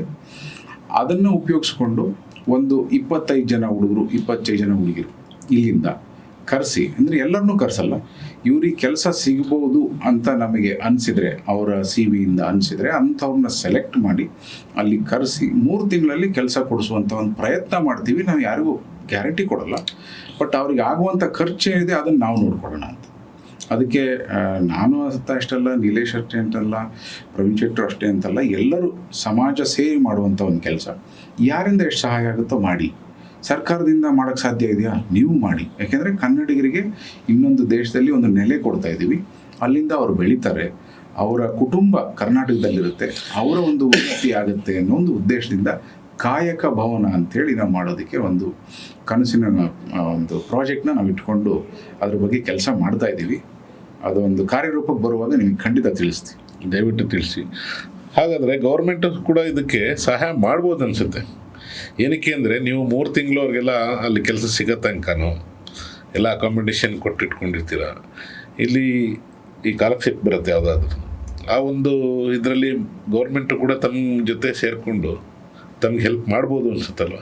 ಇದಕ್ಕೆ ಯಾಕೆಂದರೆ ನೀವೇನು ಶ್ರೀಮಂತ ಮಕ್ಕಳು ಕರೆಸ್ತಾ ಇಲ್ಲ, ಬಡವ್ರ ಮಕ್ಕಳುಗಳನ್ನೇ ಕಳಿಸೋದು. ಅದರಲ್ಲಿ ವೆಲ್ ಎಜುಕೇಟೆಡ್, ಯಾರು ತುಂಬ ಓದ್ಕೊತಾರೆ, ಚೆನ್ನಾಗಿ ವಿದ್ಯಾಭ್ಯಾಸ ಮಾಡಿರ್ತಾರೆ, ಎಲ್ಲ ರ್ಯಾಂಕ್ ಸ್ಟೂಡೆಂಟ್ ಇರ್ತಾರೆ, ಆ ಥರದವ್ರನ್ನೇ ಕರೆಸ್ತೀರ. ಹೌದು. ಸೊ ಹಾಗಾಗಿ ಗೌರ್ಮೆಂಟು ಕೂಡ ನಿಮ್ಮ ಜೊತೆ ಕೈ ಜೋಡಿಸಿದ್ರೆ ತುಂಬ ಚೆನ್ನಾಗಿರುತ್ತೆ ಅನಿಸುತ್ತೆ. ನೀವು ಯಾಕೆ ಗೌರ್ಮೆಂಟ್ಗೆ ಅಪ್ರೋಚ್ ಮಾಡಬಾರ್ದು ಸರ್? ಖಂಡಿತ ನೀವು ಹೇಳಿದ ಉದ್ದೇಶ ನಮ್ಮಲ್ಲಿದೆ. ಸರ್ಕಾರನೂ ಕೂಡ ಮಾಡ್ಬೋದು. ಅದಕ್ಕೋಸ್ಕರನೇ ಒಂದು ಬೇರೆ ಥರದ ಒಂದು ಅಪ್ರೋಚ್ನ ತಗೊಂಡಿದ್ದೀವಿ. ಈಗ 32 ದೇಶಗಳಿಂದ NRIಗಳನ್ನು ಒಂದು ಡೆಲಿಗೇಷನ್ ಆಗಿ ರೊನಾಲ್ಡ್ ಕೊಲಾಸ್ ಅವರ ನೇತೃತ್ವದಲ್ಲಿ ಹಿದಾಯತ್ ಅಡ್ಡೂರು ನಾವು ಎಲ್ಲ ಸೇರಿ, ಪ್ರವೀಣ್ ಶೆಟ್ಟಿ ಎಲ್ಲರೂ ಸೇರಿ ಕರ್ಕೊಂಡು ಬಂದ್ವಿ. ಮೊನ್ನೆ ನಡೆದಂಥ ಬೆಳಗಾವಿ ಅಧಿವೇಶನಕ್ಕೆ 32 ಜನ 40 ಜನ 32 ಕಂಟ್ರಿಗಳಿಂದ ಬಂದು ಒಂದು ಡೆಲಿಗೇಷನ್ನ ನಮ್ಮ ಮುಖ್ಯಮಂತ್ರಿಗಳನ್ನು, ಉಪಮುಖ್ಯಮಂತ್ರಿಗಳನ್ನ ಭೇಟಿ ಮಾಡಿ ಒಂದು ಮನವಿ ಇಟ್ವಿ. ಏನು ಅಂತಂದರೆ NRIಗಳಿಗೆ ಒಂದು ಮಿನಿಸ್ಟ್ರಿ ಕೊಡಿ ಅಂತೇಳಿ. ಯಾಕೆಂದರೆ ಅವರು ಎಲೆಕ್ಷನ್ ಮ್ಯಾನಿಫೆಸ್ಟೋದಲ್ಲಿ ಇತ್ತದು, ಅವ್ರು ಭರವಸೆ ಕೊಟ್ಟಿದ್ರು, ಅದು ಈಡೇರಿಸಿ ಅನ್ನೋ ಒಂದು ಉದ್ದೇಶಕ್ಕೆ ಬಂದ್ವಿ. ಅದರ ಜೊತೆಗೆ ಏನು ಕೇಳ್ತಾ ಇದ್ದೀವಿ, ಕನ್ನಡ ಭವನ ದುಬೈನಲ್ಲಿ ಮಾಡಬೇಕು, ಅದಕ್ಕೆ ಬೇಕಾಗಿರುವಂಥ ರಾಜತಾಂತ್ರಿಕ ಸೌಲಭ್ಯವನ್ನು ಸಹಾಯವನ್ನು ನೀವು ಮಾಡಿ ಅಂತ ಕೇಳ್ತಾ ಇದ್ದೀವಿ. ಯಾಕೆಂದರೆ ಈಗಾಗಲೇ ಕನ್ನಡ ಭವನ ಆರಂಭ ಆಗಿದೆ ಬಹರೇನ್ನಲ್ಲಿ. ಕರ್ನಾಟಕ ಸರ್ಕಾರದಿಂದ ಅವರಿಗೆ 2 ಕೋಟಿ ರೂಪಾಯಿ ಅನುದಾನ ಕೂಡ ಕೊಟ್ಟಿದ್ದಾರೆ. ಸೊ ಅಂಥ ಒಂದು ಕನ್ನಡ ಭವನ ಪ್ರಪಂಚದ ಅತಿ ಹೆಚ್ಚು ಅನಿವಾಸಿಗಳಿರುವಂಥ ಒಂದು ರಾಷ್ಟ್ರ UAEನಲ್ಲಿ ಆಗಬೇಕು. ಅದು ಆದರೆ ಅಲ್ಲಿ ಕನ್ನಡನೂ ಕಲಿಸ್ಬೋದು, ಕಾಯಕ ಭವನನೂ ನಡೆಸ್ಬೋದು, ಅಲ್ಲಿರೋರಿಗೆ ಒಂದು ನೆಲೆ ಕೊಡುವುದು. ಕನ್ನಡಿಗರನ್ನು ವಿದೇಶದಲ್ಲಿ ಬೆಳೆಸಿ ಅವರನ್ನು ಶಕ್ತಿವಂತನಾಗಿ ಮಾಡ್ಬೋದು ಅನ್ನೋ ಒಂದು ಉದ್ದೇಶದಿಂದ ನಾವು ಮುಂದುವರಿತಾ ಇದ್ದೀವಿ. ಸರ್ಕಾರ ಇನ್ನೂ ಸ್ಪಂದನೆ ಕೊಡೋದು ಬಾಕಿ ಇದೆ. ಬಹುಶಃ ಕರ್ನಾಟಕದಿಂದ ಕನ್ನಡ ಭವನ ಏನಿದೆ ಅದನ್ನು ಮಾಡಿದ್ರೆ ತುಂಬಾ ಹೆಲ್ಪ್ಫುಲ್ ಆಗುತ್ತೆ. ಕೆಲವೊಂದು ಘಟನೆಗಳು ಆಗಿರುತ್ತೆ. ಸೊ ಅದಕ್ಕೆಲ್ಲ ಒಂದು ತಡೆ ಹಿಡ್ದಂಗೂ ಆಗುತ್ತೆ. ಒಂಥರ ಕನ್ನಡ ಭವನ ಮಾಡಿದ್ರೆ ಅಲ್ಲಿ ನಮ್ಮ ಮನೆ ಥರ ಇರುತ್ತೆ, ಹೇಳ್ಕೊಬೋದು ಏನೇ ಸಮಸ್ಯೆಗಳು ಬಂದ್ರು. ಖಂಡಿತ ಇದೆಲ್ಲ ಕೂಡ ಇದೊಂದೇ ಅಲ್ಲ, ನಿಮ್ಮ ಪ್ಲ್ಯಾನ್ ಜೊತೆ ಇದೊಂದು ಸಮಸ್ಯೆನೂ ಸಾಲ್ವ್ ಮಾಡ್ಬೋದು. ಕೆಲವೊಂದು ಸಮಸ್ಯೆಗಳನ್ನ ಯೂಶಲಿ ಅಲ್ಲೆಲ್ಲ ಸಮಸ್ಯೆಗಳು ಆಗಲ್ಲ, ಆದಾಗ ಒಂದು ಧೈರ್ಯ ಇರುತ್ತೆ. ಯಾವುದೇ ಒಬ್ಬ ಮನುಷ್ಯನಲ್ಲಿ ಅಂಥೇಳಿ ಕನ್ನಡಿಗ ಅಪರಿಚಿತನಾಗಲ್ಲ ಅಲ್ಲೇ ಬಂದಾಗ. ನಮ್ಮವ್ರು ಇದ್ದಾರೆ ಅಂತ ಧೈರ್ಯ ಇದ್ದರೆ ಭಾಳಷ್ಟು ಜನ ಬರ್ತಾರೆ. ಈಗ ಇಷ್ಟೊಂದು ಪಾಪ್ಯುಲೇಷನ್ ನಮ್ಮ ಹತ್ರ ಇದೆ, ಅಲ್ಲಿಂದ ಒಂದಷ್ಟು ಜನ ಬಂದು ದುಡಿದು ಮತ್ತೆ ಅವರು ವಾಪಸ್ ಇಲ್ಲಿಗೆ ಕಳಿಸ್ತಾರೆ, ಇಲ್ಲಿ ಫ್ಯಾಮಿಲಿಗಳನ್ನು ಮಾಡ್ತಾರೆ, ಇಲ್ಲಿಗೆ ಟ್ಯಾಕ್ಸ್ ಕಟ್ತಾರೆ, ಇಲ್ಲಿ ಸೈಟ್ಗಳು ತಗೋಬೋದು, ಪ್ರಾಪರ್ಟಿ ತಗೋಬೋದು, ಸರ್ಕಾರಕ್ಕೆ ಆದಾಯ ಇದೆ ಇದರಿಂದ. ಹೌದು, ಅದನ್ನ ಕಳಿಸಿ ಅಲ್ಲಿಂದ ರಿಸೋರ್ಸ್ ತರುವಂಥ ಮೀಡಿಯಾ ಇವ್ರು ಆಗ್ತಾರೆ. ಹಾಗಾಗಿ ಅದನ್ನು ಉತ್ತೇಜನ ಕೊಡಿ ಅಂತೇಳಿ ಸರ್ಕಾರಕ್ಕೆ ಭಾಳ ಪರಿಪರಿಯಾಗಿ ಹೇಳಿದ್ದೀವಿ. ರೊನಾಲ್ಡ್ ಕೊಲೋಸ್ ಅವರು ಭಾಳಷ್ಟು ಸತಿ ಹೇಳಿದ್ದಾರೆ. ಸೊ ಅದು ಪ್ರಯತ್ನ ನಡೀತಾ ಇದೆ. ಏನು ಆಶ್ವಾಸನೆ ಏನು ಕೊಟ್ಟಿದ್ದಾರೆ ಸರ್ CM DCM ಅವರು? DCM CM ಇಬ್ಬರ ಹತ್ರನೂ ಮಾತಾಡಿದ್ವಿ. ಇಬ್ಬರು ಕೂಡ ಭಾಳ ಏನಾದರೂ ಪಾಸಿಟಿವ್ ಆಗಿದ್ದಾರೆ. ಆಮೇಲೆ ನಮ್ಮ ಹೋಮ್ ಮಿನಿಸ್ಟ್ರ್ ಹತ್ರನೂ ಮಾತಾಡಿದ್ದೀವಿ. G. ಪರಮೇಶ್ವರ್ ಅವರು ಕೂಡ ಭಾಳ ಪಾಸಿಟಿವ್ ಇದ್ದರು. ಅವ್ರು ಹೇಳಿದ್ರು ಮಾಡೋಣ, ಈ ವರ್ಷ ನಿಮ್ಮ ಪ್ರಕಾರ ಮಾಡ್ತಾರೆ ಅನ್ಸುತ್ತಾ?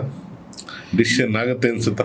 ಮಾಡ್ಬೋದು ಅನ್ಸುತ್ತೆ ಸರ್. ಯಾಕೆಂದರೆ ಮುಖ್ಯಮಂತ್ರಿಗಳು 10 ವರ್ಷದಿಂದನೇ ಬಂದು ನೋಡಿದ್ದಾರೆ. ಹೌದು, ದುಬೈನಲ್ಲಿ ಅನಿವಾಸಿ ಭಾರತೀಯ ಸಮಿತಿನ ಅವರೇ ಇನಾಗ್ರೇಟ್ ಮಾಡಿದ್ದಾರೆ. ಡಾಕ್ಟರ್ ಆರತಿ ಕೃಷ್ಣ ಅವರು ಕೋವಿಡ್ನಿಂದಲೂ ಕೂಡ ನಮ್ಗೆ ಸಹಾಯ ಮಾಡ್ತಾ ಬಂದಿದ್ದಾರೆ. ಅವ್ರಿಗೆ ಗೊತ್ತು ನಮ್ಮ ಪರಿಸ್ಥಿತಿ. ನೀವು ಬಹುಶಃ ಆರತಿ ಕೃಷ್ಣ ಅವ್ರ ಬಗ್ಗೆ ಇಲ್ಲಿ ಮಾತಾಡಬೇಕಾಗತ್ತೆ ಅನ್ಸುತ್ತೆ. ಖಂಡಿತ. ಏನಕ್ಕೆ ಅಂದರೆ ನಾನು ಸ್ವಲ್ಪ ಯಾವಾಗಲೂ ಒಂದ್ಸಲಿ ಮೀಟ್ ಮಾಡಿದ್ದೆ. ಸೊ ಅವ್ರ ಬಗ್ಗೆ ಅವಾಗ ನನಗೆ ಗೊತ್ತಾಯಿತು. ಸೊ ಅವರು ಅದೊಂದು ಈ ಫಾರಿನ್ ಎಲ್ಲ ಕಂಟ್ರಿಗಳಿಗೂ ಕೂಡ ಕೋವಿಡ್ ಟೈಮಲ್ಲಿ ಎಕ್ಸ್ಪೆಷಲಿ, ಸೊ ಅವ್ರ ಬಗ್ಗೆ ಹೇಳಬೇಕಂದ್ರೆ ಆರತಿ ಕೃಷ್ಣ ಅವ್ರ ಬಗ್ಗೆ MLC ಕೂಡ ಆಗಿದ್ದಾರೆ. ಆರತಿ ಕೃಷ್ಣ ಅವ್ರ ಬಗ್ಗೆ ಹೇಳಬೇಕು ಅಂತಂದರೆ ಭಾಳ ಅದ್ಭುತವಾದ ವ್ಯಕ್ತಿತ್ವ. ಅನಿವಾಸಿ ಕನ್ನಡಿಗರು ಅವ್ರ ಮನೆ ಮಕ್ಕಳು ಥರ ನೋಡುತ್ತಾರೆ ಅವ್ರು. ಯಾಕೆಂದರೆ ಎಲ್ಲ ಕಡೆ ಅವ್ರಿಗೆ ಗೊತ್ತಿದೆ, ರಾಜತಾಂತ್ರಿಕ ಕೆಲಸ ಮಾಡಿದ್ದಾರೆ. ಕೋವಿಡ್ನಲ್ಲಿ ಅವ್ರಿಗೆ ಯಾವುದೇ ಪದವಿ ಇರಲಿಲ್ಲ, ಆದರೆ ನಮಗೆ ಬೇಕಾದಂಥ ಸೌಲಭ್ಯಗಳನ್ನು ಒಂದು ಫೋನ್ ಮಾಡಿ ವಿಮಾನ ಅರೇಂಜ್ ಮಾಡೋದಾಗಲಿ ಅಥವಾ ಬಾಡಿಗಳು ರಿಪ್ಯಾಟ್ರಿಯೇಷನ್ಗಾಗಲಿ ಭಾಳಷ್ಟು ಸಪೋರ್ಟ್ ಮಾಡಿದ್ದಾರೆ. ಯಾವುದೇ ಅಪೇಕ್ಷೆ ಇಲ್ಲದೆ ಮಾಡಿದ್ದಾರೆ. ಅಂಥವರು ನಮ್ಮ ಲೀಡ್ರಾಗಿ ಇವತ್ತು MLC ಆಗಿರೋದು ನಮ್ಗೆ ತುಂಬ ಖುಷಿ ಇದೆ. ಅವರು MLC ಆದಾಗ ದುಬೈಗೆ ಕರೆದು ಒಂದು ಕಾರ್ಯಕ್ರಮ ಮಾಡಿ ಅವ್ರಿಗೆ ಶುಭಾಶಯ ಹೇಳಿದ್ದೀವಿ. ಯಾಕೆಂದರೆ ಅವ್ರು ಮಾಡಿರೋ ಕೆಲಸಕ್ಕೆ ನಿಜ. ಅವರು ಪವರ್ ಬಂದಿದೆ ಅಂತಲ್ಲ, ಬಟ್ ಅವರು 10 ವರ್ಷದಿಂದ ನಮ್ಮ ಜೊತೆ ಇದ್ದಂಥ ಸಂಪರ್ಕ ಆಗಲಿ ಆ ಸಂಬಂಧಗಳಾಗಲಿ ಇವತ್ತು ಕೂಡ ಭಾಳ ಅಭಿಮಾನದಿಂದ ನೋಡ್ತಾರೆ. ಅವ್ರಿಗೆ MLC ಆಗಿದಾರಲ್ಲ, ಅವರಿಗೆ NRI ಮಿನಿಸ್ಟ್ರಿ ಅನ್ನೋದನ್ನ ಜವಾಬ್ದಾರಿ ಕೊಟ್ಟರೆ ಇನ್ನೂ ಭಾಳ ಚೆನ್ನಾಗಿ ಮಾಡ್ಕೊಂಡು. ಅದಕ್ಕೋಸ್ಕರನೇ ಹೇಳಿದೆ. ಯಾಕೆಂತಂದ್ರೆ ತುಂಬ ಆಸೆ ಇದೆ. ಇನ್ನೊಂದೇನಂತಂದ್ರೆ ಅವ್ರಿಗಿರೋ ಕಾಂಟ್ಯಾಕ್ಟ್ಗೆ ಅಂದರೆ ಎಲ್ಲರಿಗೂ ಡೈರೆಕ್ಟಾಗಿ ಫೋನ್ ಮಾಡ್ಬೋದು ಯಾರು ಬೇಕಂದ್ರೂ. So she is the best person ಅಂತ ಅನ್ಸುತ್ತೆ. Very much suitable and no competition ಅಂತ ಹೇಳ್ಬೋದು ಅವ್ರಿಗೆ. ಸೊ ಇದೊಂದು ಸ್ಪೆಷಲ್ ಪೋರ್ಟ್ಫೋಲಿಯೋನ ಕ್ರಿಯೇಟ್ ಮಾಡ್ಬೇಕಂಗಾದ್ರೆ ಗೌರ್ಮೆಂಟು ಭರವಸೆ ಕೊಟ್ಟಿದ್ದಾರೆ, ಮಾಡಲಿ, ಬಹುಶಃ ಮಾಡ್ಬೋದು, ಖಂಡಿತ ಮಾಡ್ಬೋದು ಅಂತ ನನಗಂತೂ ಆಶಾಭಾವನೆ ಇದೆ. ಇಷ್ಟೆಲ್ಲ ಮೀಟ್ ಮಾಡಿ ಅಷ್ಟೊಂದು ಜನ ಹೋಗಿ ಡೆಲಿಗೇಷನ್ ಹೋಗಿದ್ದಕ್ಕೆ ಒಂದು ಅರ್ಥ ಬರುತ್ತೆ. 32 ದೇಶದಿಂದ ಜನ ಸುವರ್ಣಸೌಧಕ್ಕೆ ಬರೋದು ಅಂತಂದರೆ ಹುಡುಗಾಟ ಅಲ್ಲ. ಹೌದು, ಖರ್ಚಿನ ವಿಚಾರ ಮತ್ತು ಎಷ್ಟು ಸೀರಿಯಸ್ ಇದ್ದೀವಿ ನಾವು ಅಂತ ತೋರಿಸ್ತಾ ಇದ್ದೀವಿ. ಅದು ಸುವರ್ಣಸೌಧಕ್ಕೆ ಬಂದಿದ್ದೀವಿ. ಅದನ್ನು ಸರ್ಕಾರ ಸ್ವಲ್ಪ ಪಾಸಿಟಿವ್ ಆಗಿ ತೊಗೊಂಡು ಸ್ಪಂದನೆ ಕೊಟ್ಟರೆ ಖಂಡಿತ ಸರ್ಕಾರಕ್ಕೆ ಒಳ್ಳೆಯ ಹೆಸರು. ಬಹುಶಃ ಸಿದ್ದರಾಮಯ್ಯ ಅವರು ಡಿಸೈಡ್ ಮಾಡ್ಬೋದು ಅನ್ಸುತ್ತೆ. ಏನಕ್ಕೆ ಅಂತಂದರೆ ಇವಾಗ ಎಲ್ಲ ದಾಖಲೆಗಳನ್ನು ಮುರ್ಕೊಂಡು ಬಂದಿದ್ದಾರೆ. ಹಾಂ, ಖಂಡಿತ. ಸೊ ಅದರೊಳಗಡೆ ಇದೊಂದು ದಾಖಲೆ ಆಗುತ್ತಲ್ಲ ಅವ್ರಿಗೆ ಮಾಡಿದರೆ ಭಾಳ ದೊಡ್ಡ ದಾಖಲೆ. ಈಗ ದೇವರಾಜ ಅರಸು ಅವರ ದಾಖಲೆಯನ್ನು ಮುರಿದಂಥ ಒಂದು ನಮ್ಮ CM ಏನಿದ್ದಾರೆ ಅವರು ಇಂಥ ಒಂದು ದಾಖಲೆ ಮುರಿಯೋದಾರೆ, ಸೃಷ್ಟಿ ಮಾಡ್ತಾರೆ. ಇದು ಸೃಷ್ಟಿ ಆಗುತ್ತೆ, ಖಂಡಿತ ಸೃಷ್ಟಿ ಆಗುತ್ತೆ. ಇದು ಒಂದು ದಾಖಲೆ ಅವ್ರಿಗೆ, ಅವರ ಬುಕ್ನಲ್ಲಿ ಅಥವಾ ಅವ್ರಿಗೆ ಸೇರುತ್ತಿದ್ದು. ಖಂಡಿತ this is one more feather in is cap. ಖಂಡಿತ ಮುಖ್ಯಮಂತ್ರಿಗಳು ಮತ್ತು ಉಪಮುಖ್ಯಮಂತ್ರಿಗಳು ಎಲೆಕ್ಷನ್ಗಿನ ಮುಂಚೆ ದುಬೈಗೆ ಬಂದಿದ್ರು.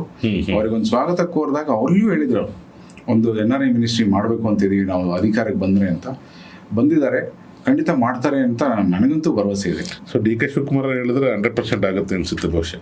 ಖಂಡಿತ ಅವರು ಮಾತಾಡಿದರೆ ಮಾಡುವಂಥ ವ್ಯಕ್ತಿತ್ವ. ಯಾಕೆಂದ್ರೆ ಇಬ್ಬರದ್ದು ಒಂದೇ ಕ್ಯಾಟಗರಿ. DK ಶಿವಕುಮಾರ್ ಅವರಾಗಲಿ ಸಿದ್ದರಾಮಯ್ಯ ಅವರಾಗಲಿ ಬಹುಶಃ ಕೆಲವೊಂದು ವಿಚಾರದಲ್ಲಿ, ಬೇರೆ ನಮಗೆ ಬೇಡ, ಈ ಥರ ವಿಚಾರಗಳಲ್ಲಿ ಇದಕ್ಕೆ ಸ್ಪಂದನೆ ಮಾಡ್ತಾರೆ ಅನ್ಸುತ್ತಾ? ಖಂಡಿತ ಅನಿಸುತ್ತೆ ಸರ್. ಯಾಕೆಂದರೆ ನಾವು ಅಪರಿಚಿತರಲ್ಲ, ನಮ್ಮ ಬಗ್ಗೆ ಗೊತ್ತಿದೆ, ನಮ್ಮ ಸಮಸ್ಯೆಗಳನ್ನ ಹೇಳಿದ್ದೀವಿ. ಅವರು ದುಬೈಗೆ ಬಂದು ನೋಡಿದ್ದಾರೆ, ಇಬ್ಬರು ಬಂದಿದ್ದಾರೆ. DK ಶಿವಕುಮಾರ್ ಅವರು ಬಂದಿದ್ದಾರೆ, ಸಿದ್ದರಾಮಯ್ಯನವರು ಬಂದಿದ್ದಾರೆ, ಆರತಿ ಕೃಷ್ಣ ಅವರು ಅವ್ರ ಜೊತೆಗೆ ಇರ್ತಾರೆ. ಅವರು 10 ವರ್ಷದಿಂದ ನೋಡಿದ್ದಾರೆ, ಅವರೇ ಮುಂದಿಟ್ಟಿದ್ದಾರೆ. ಮತ್ತು ರೊನಾಲ್ಡ್ ಕೊಲೋಸ್ ಅವರು one of the biggest NRI entrepreneur. ಅವರು ಕೂಡ ನಮ್ಮ ಬ್ಯಾಕಿಂಗ್ ನಿಂತು ಇದನ್ನು ಮಾಡಿಸ್ಬೇಕು, ಮಾಡಲೇಬೇಕು ಅನ್ನೋ ಒಂದು ಉತ್ಕಟವಾದ ಒಂದು ಆಸೆನ ವ್ಯಕ್ತಪಡಿಸಿ ಅವರೇ ಕರ್ಕೊಂಡು ಬಂದು ನಮ್ಮನ್ನು ಡೆಲಿಗೇಷನ್ನ ಕೋಆರ್ಡಿನೇಟ್ ಮಾಡಿ ಫ್ಲೈಟ್ನಲ್ಲಿ ಕರ್ಕೊಂಡೋಗಿ ಎಲ್ಲ ಮಾಡಿಸಿದ್ದಾರೆ. ಸೊ ಇಷ್ಟೊಂದು ದೊಡ್ಡ ಪ್ರಯತ್ನ ವ್ಯರ್ಥ ಆಗಲ್ಲ ಅಂತ ನನ್ನ ಭಾವನೆ. ನಿಮ್ಮ ಆಸೆ ಈಡೇರಲಿ ಸರ್. ಇದು ಸರ್, ಇಲ್ಲಿ ಕೆಲವೊಂದು ಪ್ರೋಗ್ರಾಮ್ಗಳು ನಡೆಸ್ತಾ ಇರ್ತಾರೆ. ನಿಮ್ಮ ದುಬೈಯಿಂದ ಕೂಡ ಬಂದು ರಿಯಲ್ ಎಸ್ಟೇಟ್ ಆಗಲಿ ಏನೇನೋ ಪ್ರೋಗ್ರಾಮ್ ನಡೀತಾ ಇರ್ತಾರೆ. ಆ ಟೈಮ್ಲಿ ಏನೋ ಕನ್ನಡ ಪಾಠಶಾಲೆ ಬಗ್ಗೆ ಏನಾದರೂ ಸ್ಟಾಲ್ ಗಿಲ್ ಹಾಕ್ತೀರಾ ಇಲ್ಲಿ ಏನಾದ್ರೂ? ಅಂದರೆ ಕರ್ನಾಟಕದವ್ರಿಗೂ ಗೊತ್ತಾಗಲಿ, ಬ್ಯಾಂಗ್ಳೂರ್ವರೆಗೂ ಗೊತ್ತಾಗಲಿ ಒಂದು ಶಾಲೆ ಇದೆ ಅಂದ್ಬಿಟ್ಟು. ನಿಜವಾಗ್ಲೂ ಒಂದು ವಿಶೇಷವಾದ ಪ್ರಯತ್ನ ನವೆಂಬರ್ 4ರಿಂದ 6ನೇ ತಾರೀಕು ಬೆಂಗಳೂರಿನಲ್ಲಿ ನಡೀತು. ಹೌದು, ಅಶೋಕ ಹೋಟ್ಲಲ್ಲಿ ಕೌಶಲ್ಯ ಕರ್ನಾಟಕ ಅಂತೇಳಿ ಶರಣ ಪ್ರಕಾಶ್ ಪಾಟೀಲ್ರ ನೇತೃತ್ವದಲ್ಲಿ ಒಂದು ಕಾರ್ಯಕ್ರಮ ಮಾಡಿದರು. ಆ ಕಾರ್ಯಕ್ರಮನ ಆರ್ಗನೈಸ್ ಮಾಡ್ತಿದ್ದಂಥವರು ಕಂಪನಿ CEO ನನ್ನ ಫ್ರೆಂಡು, ಕನ್ನಡ ಪಾಠಶಾಲೆಯ ಒಬ್ಬ ವಾಲಂಟಿಯರ್ ಕೂಡ, ನವೀನ್ ಭರದ್ವಾಜ್ ಅಂತೇಳಿ. ಅವ್ರು ಫೋನ್ ಮಾಡಿದ್ರು ನನಗೆ, ಸರ್ ಹಿಂಗಿದೆ, ನಾವಲ್ಲೊಂದು ಸ್ಟಾಲ್ ಹಾಕೋಣ ಅಂತ. ನಮ್ಗೆ ಉದ್ದೇಶ ಏನು, ನಾವು ಅಲ್ಲಿ ಕಲಿಸ್ತಾ ಇರೋದು, ಇಲ್ಲಿ ಕರ್ನಾಟಕಕ್ಕೆ ಬಂದು ಕನ್ನಡ ಹೇಳ್ಕೊಡೋದು ನಾವು ಅಂತ ಕೆಲವ್ರು ಹೇಳಿದರು. ನಾನು ಹೇಳಿದೆ, ಇಲ್ಲ, ಭಾಷೆಯು ಒಂದು ಕೌಶಲ್ಯ, skill, language is also A skill correct ಅನ್ನೋ ಥೀಮ್ನಲ್ಲಿ ನಾವು ಭಾಷೆ ಹೇಳೋಣ, ತಪ್ಪೇನಿಲ್ಲ ಅಂಥೇಳಿ ನಾವು ಯೋಚನೆ ಮಾಡಿದ್ವಿ. ನಮಗೇನು ಜಾಸ್ತಿ ಚಾರ್ಜಸ್ ಏನಿರಲಿಲ್ಲ, ಒಂದು 5 ಲಕ್ಷ ಏನೋ ಚಾರ್ಜ್ ಮಾಡ್ತಿದ್ರು ಬೇರೆಯವರಿಗೆ, ಅವರವರ ಬಿಸ್ನೆಸ್ ಪ್ರಮೋಟ್ ಮಾಡೋರಿಗೆ. ನಾವು ಹೇಳಿದ್ದು ನಮ್ಮ ಬಿಸ್ನೆಸ್ ಅಲ್ಲ, ಇಟ್ಸ್ ಎ ಲ್ಯಾಂಗ್ವೇಜ್, ನಮ್ಮ ಮದರ್ ಟಂಗ್, ನಮ್ಮ ಮಾತೃಭಾಷೆ ಬಗ್ಗೆ. ಸೊ ₹1 ಕೂಡ ತಗೊಂಬಾರ್ದು ಬೇಸಿಕಲಿ. ಏನು ಬಿಲ್ಡಿಂಗ್ ಕಾಸ್ಟ್, ಅದು ಕನ್ಸ್ಟ್ರಕ್ಷನ್ ಏನೇ ಅಷ್ಟು ಮಾತ್ರ ಬೇಸ್ ಮಿನಿಮಮ್ ಕೇಳಿದ್ರು ಅಷ್ಟೇ, ಎಲ್ಲ ವೇವ್ ಅಪ್ ಮಾಡಿದ್ರು ಪಾಪ. ಸೊ ಹಂಗಾಗಿ ಅದೊಂದು ಸಪೋರ್ಟ್ ಇತ್ತು. ಅವ್ರು ಅಲ್ಲಿ ಹೋಗಿ ನಾವು ಒಂದು ಸ್ಟಾಲ್ ಹಾಕಿದ್ವಿ. ಅದರಲ್ಲಿ ಕನ್ನಡ ಭಾಷೆ ಬಗ್ಗೆ, ನಾವು ವಿದೇಶದಲ್ಲಿ ಏನು ಮಾಡ್ತಿದ್ವಿ ಅನ್ನೋದ್ರ ಬಗ್ಗೆ ಚಿತ್ರಣ, ಕಿರು ಪರಿಚಯ ಮಾಡಿದ್ವಿ. ಅದರಿಂದ ಭಾಳಷ್ಟು ಜನ ಉತ್ತೇಜನಗೊಂಡ್ರು. ಅಲ್ಲಿಂದ ಫೋನ್ಗಳು ಬಂತು, ಬೇರೆ ಬೇರೆ ದೇಶದಲ್ಲಿ ಅವ್ರ ಸಂಬಂಧಿಕರು ಇರ್ತಾರಲ್ಲ, ದುಬೈನಲ್ಲಿ ಹಿಂಗಿದೆ ಅಂತ ನೋಡಿ, ಆನ್ಲೈನಲ್ಲಿ ಅಟೆಂಡ್ ಮಾಡ್ಬೋದು ಕ್ಲಾಸಸ್ಸು ಅಂತೇಳಿ. ಅದರಿಂದನೂ ಕೂಡ ಒಂದು ಒಳ್ಳೆ ಪಬ್ಲಿಸಿಟಿ ಆಯಿತು, ಕನ್ನಡದ ಬಗ್ಗೆ ಅವೇರ್ನೆಸ್ ಬಂತು. ಭಾಳ ಖುಷಿಪಟ್ಟರು. ನಮ್ಮ ಖರ್ಗೆ ಅವರು, ಪ್ರಿಯಾಂಕ್ ಖರ್ಗೆ ಅವರು ಸ್ಟಾಲಿಗೆ ಭೇಟಿ ಮಾಡಿದರು, ಶರಣ ಪ್ರಕಾಶ್ ಪಾಟೀಲ್ರು ಅವರು ಕೂಡ ಭೇಟಿ ಮಾಡಿ ಭಾಳ ಅಪ್ರಿಷಿಯೇಟ್ ಮಾಡಿದರು. ತುಂಬ ಖುಷಿ ಆಯಿತು, ಇಂಥ ಒಂದು ವಿಶೇಷ ಪ್ರಯತ್ನ ಮಾಡಿದ್ವಿ ಅಂತ. ನಮ್ಮ ಕನ್ನಡ ಪಾಠಶಾಲೆಗೆ ವಾಲಂಟಿಯರ್ಸ್ ಇಲ್ಲೂ ಇದ್ದಾರೆ. ನಮ್ಮ ಚಂದ್ರಶೇಖರ್ ಸಂಕೋಲೆ ಇದ್ದಾರೆ, ನಮ್ಮ ಗಿರೀಶ್ ಭರಮಸಾಗರ್ ಅವರು ಇದ್ದಾರೆ, ಆಮೇಲೆ ಉದಯ್ ಅವರಿದ್ದಾರೆ, ಕೊಟ್ರೇಶ್ ಅವರಿದ್ದಾರೆ. ಅವರೆಲ್ಲರೂ ಕೂಡ ಬಂದು ಇಲ್ಲಿ ಮಾಡಿದ್ರು. ಯಾಕೆಂದರೆ ನಾವು ಇದಕ್ಕೋಸ್ಕರ ಅಷ್ಟೊಂದು ದುಡ್ಡು ಖರ್ಚು ಮಾಡಿ ಬರೋಕ್ಕಾಗಲ್ಲ. ಸೊ ಅವರು ನಮ್ಮ ಕನ್ನಡ ಪಾಠಶಾಲೆಯನ್ನು ಇಲ್ಲಿ ರೆಪ್ರೆಸೆಂಟ್ ಮಾಡಿ, ಸೊ ಅದ್ರ ಬಗ್ಗೆ ಜನರಿಗೆ ಮಾಹಿತಿ ಕೊಟ್ಟಾದ್ಮೇಲೆ ಅದರ ಪ್ರಚಾರ ಇನ್ನೂ ಜೋರಾಯಿತು. Yes sir. ಸರ್, ನಿಮ್ಮ ಕನ್ನಡ ಪಾಠಶಾಲೆಗೆ ನಮ್ಮ ಕರ್ನಾಟಕದವರು ಬಿಟ್ಟು ಕರ್ನಾಟಕದವರು ಬೇರೆ ಕಂಟ್ರೀಸಲ್ಲಿ ಇರ್ತಾರಲ್ಲ, ಅವರೆಲ್ಲ ನಿಮಗೆ ಯಾವ ಥರ ಕಾಂಟ್ಯಾಕ್ಟ್ ಮಾಡಬೇಕು? ಬೇರೆಯವ್ರಿಗೂ ಕೂಡ ಆನ್ಲೈನಲ್ಲಿ ಏನಾದರೂ ಕ್ಲಾಸ್ ಹೇಳ್ಕೊಡ್ತಿದ್ದೀರಾ? ಖಂಡಿತ ಸರ್. ಪ್ರತಿ ಶುಕ್ರವಾರ ಶನಿವಾರ ಈ ಶಾಲೆ ನಡೆಯುತ್ತೆ. ಇದಕ್ಕೆ ಒಂದು ವೇಳಾಪಟ್ಟಿ ಇದೆ. ಗಾಂಧಿ ಜಯಂತಿ ಅಕ್ಟೋಬರ್ 2ರಂದು ಇದರ ನೋಂದಣಿ ಆರಂಭ ಆಗುತ್ತೆ. ರಾಜ್ಯೋತ್ಸವ ದಿನ ನವೆಂಬರ್ 1ಕ್ಕೆ ಬೋಧನೆ ಶುರುವಾಗುತ್ತೆ, ಕ್ಲಾಸಸ್ ಸ್ಟಾರ್ಟ್ ಆಗುತ್ತೆ. ಅದಾದಮೇಲೆ ಜನವರಿ 14 ನಮ್ಮ ಸಂಕ್ರಾಂತಿ ದಿನ ಅವರಿಗೆ ಮಿಡ್ ಟರ್ಮ್ ಎಕ್ಸಾಮ್ಸ್ ಇರುತ್ತೆ. ಅದಾದಮೇಲೆ ಯುಗಾದಿ ದಿನ ಹಿಂದೆ ಮುಂದಿನ ವಾರಾಂತ್ಯದಲ್ಲಿ ಪೇರೆಂಟ್ ಟೀಚರ್ಸ್ ಮೀಟಿಂಗ್ ಇರುತ್ತೆ. ಅದಾದಮೇಲೆ ಮೇ 1ಕ್ಕೆ ನಾವು ಸಮಾರೋಪ ಸಮಾರಂಭ ಇಟ್ಕೊಳ್ತೀವಿ, ಕಾರ್ಮಿಕರ ದಿನಾಚರಣೆ ದಿನ. ಇದು ಸಾಂಕೇತಿಕವಾಗಿ ಎಲ್ಲರ ಮನಸ್ಸಿನಲ್ಲಿ ಉಳಿಲಿ ಅಂತ ಈ ಒಂದು ವೇಳಾಪಟ್ಟಿಯನ್ನು ನಾವು ಮಾಡಿದ್ದೀವಿ. ಅದರ ಪ್ರಕಾರ ನಾವು ಶಾಲೆ ನಡೆಸ್ಕೊಂಡು ಹೋಗ್ತೀವಿ. kannadashale.com ನೀವು ಹೊಡೆದ್ರೆ ನಮ್ಮ ಕನ್ನಡ ಪಾಠಶಾಲೆ ಸಿಗುತ್ತೆ. ಕನ್ನಡ ಪಾಠಶಾಲೆ ದುಬೈ ಅಂತ ನೀವು ಸರ್ಚ್ ಮಾಡಿದರೆ ಭಾಳಷ್ಟು ಮೆಟೀರಿಯಲ್ ನಿಮಗೆ ಸಿಗುತ್ತೆ. ಅದರಲ್ಲಿ ನನ್ನ ನಂಬರ್ ಕೂಡ ಇರುತ್ತೆ, ಕಾಂಟ್ಯಾಕ್ಟ್ ಮಾಡ್ಬೋದು. ರೂಪಾ ಮೇಡಮ್ ಇದ್ರದ್ದು ಇನ್ಚಾರ್ಜ್, ಟೀಚಿಂಗ್ ಇನ್ಚಾರ್ಜ್, ಅವ್ರ ನಂಬರ್ ಕೂಡ ಇರುತ್ತೆ 009714229394. ಈ ನಂಬರಲ್ಲಿ ವಾಟ್ಸಪ್ ಮಾಡಿದರೆ ನಿಮ್ಗೆ ಇಮಿಡಿಯೇಟ್ 5 ನಿಮಿಷದಲ್ಲಿ ರೆಸ್ಪಾನ್ಸ್ ಸಿಗುತ್ತೆ ಖಂಡಿತ. ಸೊ ಯಾವ ದೇಶಾದ್ಯಂತ ಯಾರು ಬೇಕಂದ್ರೆ ಕಾಂಟ್ಯಾಕ್ಟ್ ಮಾಡೋದು? ಯಾವುದೇ ದೇಶದಿಂದ ಬೇಕಾದ್ರೂ ಈ ಪಾಠಶಾಲೆಗೆ ಸೇರ್ಬೋದು ಉಚಿತವಾಗಿ. ನಾವು ಕೊಡೋ ಸಮಯಕ್ಕೆ ಅವರು ಬರುವಂಥ ವ್ಯವಸ್ಥೆ ಮಾಡ್ಕೋಬೇಕು. ಮುಖ್ಯವಾಗಿ ಅಮೆರಿಕಕ್ಕೆ ಸ್ವಲ್ಪ ಪ್ರಾಬ್ಲಮ್ ಆಗುತ್ತೆ, ನಮಗೆ ಬೆಳಿಗ್ಗೆ ಇದ್ದಾಗ ಅವ್ರಿಗೆ ರಾತ್ರಿ ಆಗಿರುತ್ತೆ. ಸೊ ತೊಂದರೆ ಇಲ್ಲ, ನಾವು ಮ್ಯಾನೇಜ್ ಮಾಡ್ತೀವಿ ಅನ್ನೋದಾದರೆ ಖಂಡಿತ ಬರ್ಬೋದು. ಎಲ್ಲರಿಗೂ ಸ್ವಾಗತ. ಉಚಿತವಾಗಿ ನಾವು ಕನ್ನಡವನ್ನು ಕಲಿಸ್ತೀವಿ, ಅದಕ್ಕೆ ಯಾವುದೇ ಬೆಲೆ ಕೊಡುವಂಥದ್ದಿಲ್ಲ. Yes sir. ಸೊ ಪ್ರತಿಧ್ವನಿ ನೀವು ಲೀಡ್ ಮಾಡ್ತಾ ಇರೋದು ನೋಡಿದ್ರೆ ಇದು ಜನರ ಪ್ರತಿಧ್ವನಿ. ಭಾಳ ಡೀಪಾಗಿ ಹೋಗಿ ರಿಸರ್ಚ್ ಮಾಡಿ ನೀವು ಕಂಟೆಂಟ್ ಕೊಡ್ತೀರಿ ಅಂತ ನನಗೆ ಈಗ ನಂಬಿಕೆ 100% ಬಂದಿದೆ. Thank you so much sir. ಈಗಿನ ಯುವ ಪೀಳಿಗೆಗೆ, ಕರ್ನಾಟಕದ ಯುವ ಪೀಳಿಗೆಗೆ ತಾವು ಏನು ಹೇಳ್ತೀರಾ ಸರ್? ಕರ್ನಾಟಕದ ಯುವ ಪೀಳಿಗೆಗೆ ಒಂದೇ ಮಾತು ಹೇಳೋದಾದರೆ, ಕನ್ನಡ ನಿಮ್ಮ ತಾಯಿಗೆ ಸಮಾನ. ಅದನ್ನು ಮನಸ್ಸಿನಲ್ಲಿ ಇಟ್ಕೊಳ್ಳಿ, ಅದನ್ನು ಆಚರಣೆಗೆ ತನ್ನಿ, ಕನ್ನಡ ಬಳಸಿ, ಅದ್ರ ಜೊತೆಗೆ ಬೇರೆಯವರಿಗೆ ಕಲಿಸಿ. ಬಳಸೋದ್ರಿಂದ ನಮ್ಮ ಭಾಷೆಯ ವೃದ್ಧಿ ಆಗುತ್ತೆ. ಅದಕ್ಕೆ ನಿಮ್ಮ ತಾಯಿಯ ಸ್ಥಾನವನ್ನು ಕೊಟ್ಟಾಗ ಅದು ನಮ್ಮೆಲ್ಲರ ತಾಯಿಯಾಗಿ ಮೆರೆಯುತ್ತೆ. ಈ ರಾಷ್ಟ್ರದಲ್ಲಿ, ಈ ರಾಜ್ಯದಲ್ಲಿ, ಇಡೀ ಜಗತ್ತಿನಲ್ಲಿ ಕನ್ನಡ ಒಂದು ವಿಶ್ವವ್ಯಾಪಿಯಾದಂಥ ಒಂದು ಭಾಷೆ. ಅದು ಹಬ್ಬೋದಕ್ಕೆ ನಮ್ಮ ಕುವೆಂಪು ಅವರು ಹೇಳಿದ್ದಾರೆ, ಮನುಜ ಮತ ವಿಶ್ವಪಥ. ಮನುಜ ಮತ ಮತ್ತು ವಿಶ್ವಪಥ ಅನ್ನುವಂಥ ಉದಾತ್ತವಾದ ಮನೋಭಾವನೆ, ಒಂದು ದಾರ್ಶನಿಕತೆ ಬಂದಿದ್ದು ಕನ್ನಡದಲ್ಲಿ, ನಮ್ಮ ಕುವೆಂಪುನವರು ಹೇಳಿದ್ದಾರೆ. ಸೊ ಅದನ್ನು ನಾವೆಲ್ಲರೂ ಪಾಲಿಸೋಣ. ಕನ್ನಡವೇ ನಮ್ಮಮ್ಮ. Thank you sir. ಹೆಚ್ಚಿನ ವಿಡಿಯೋಗಳಿಗೆ ಪ್ರತಿಧ್ವನಿ ಯೂಟ್ಯೂಬ್ ಚಾನೆಲ್ ಸಬ್ಸ್ಕ್ರೈಬ್ ಮಾಡಿ, ಬೆಲ್ ಐಕಾನ್ ಕ್ಲಿಕ್ ಮಾಡಿ.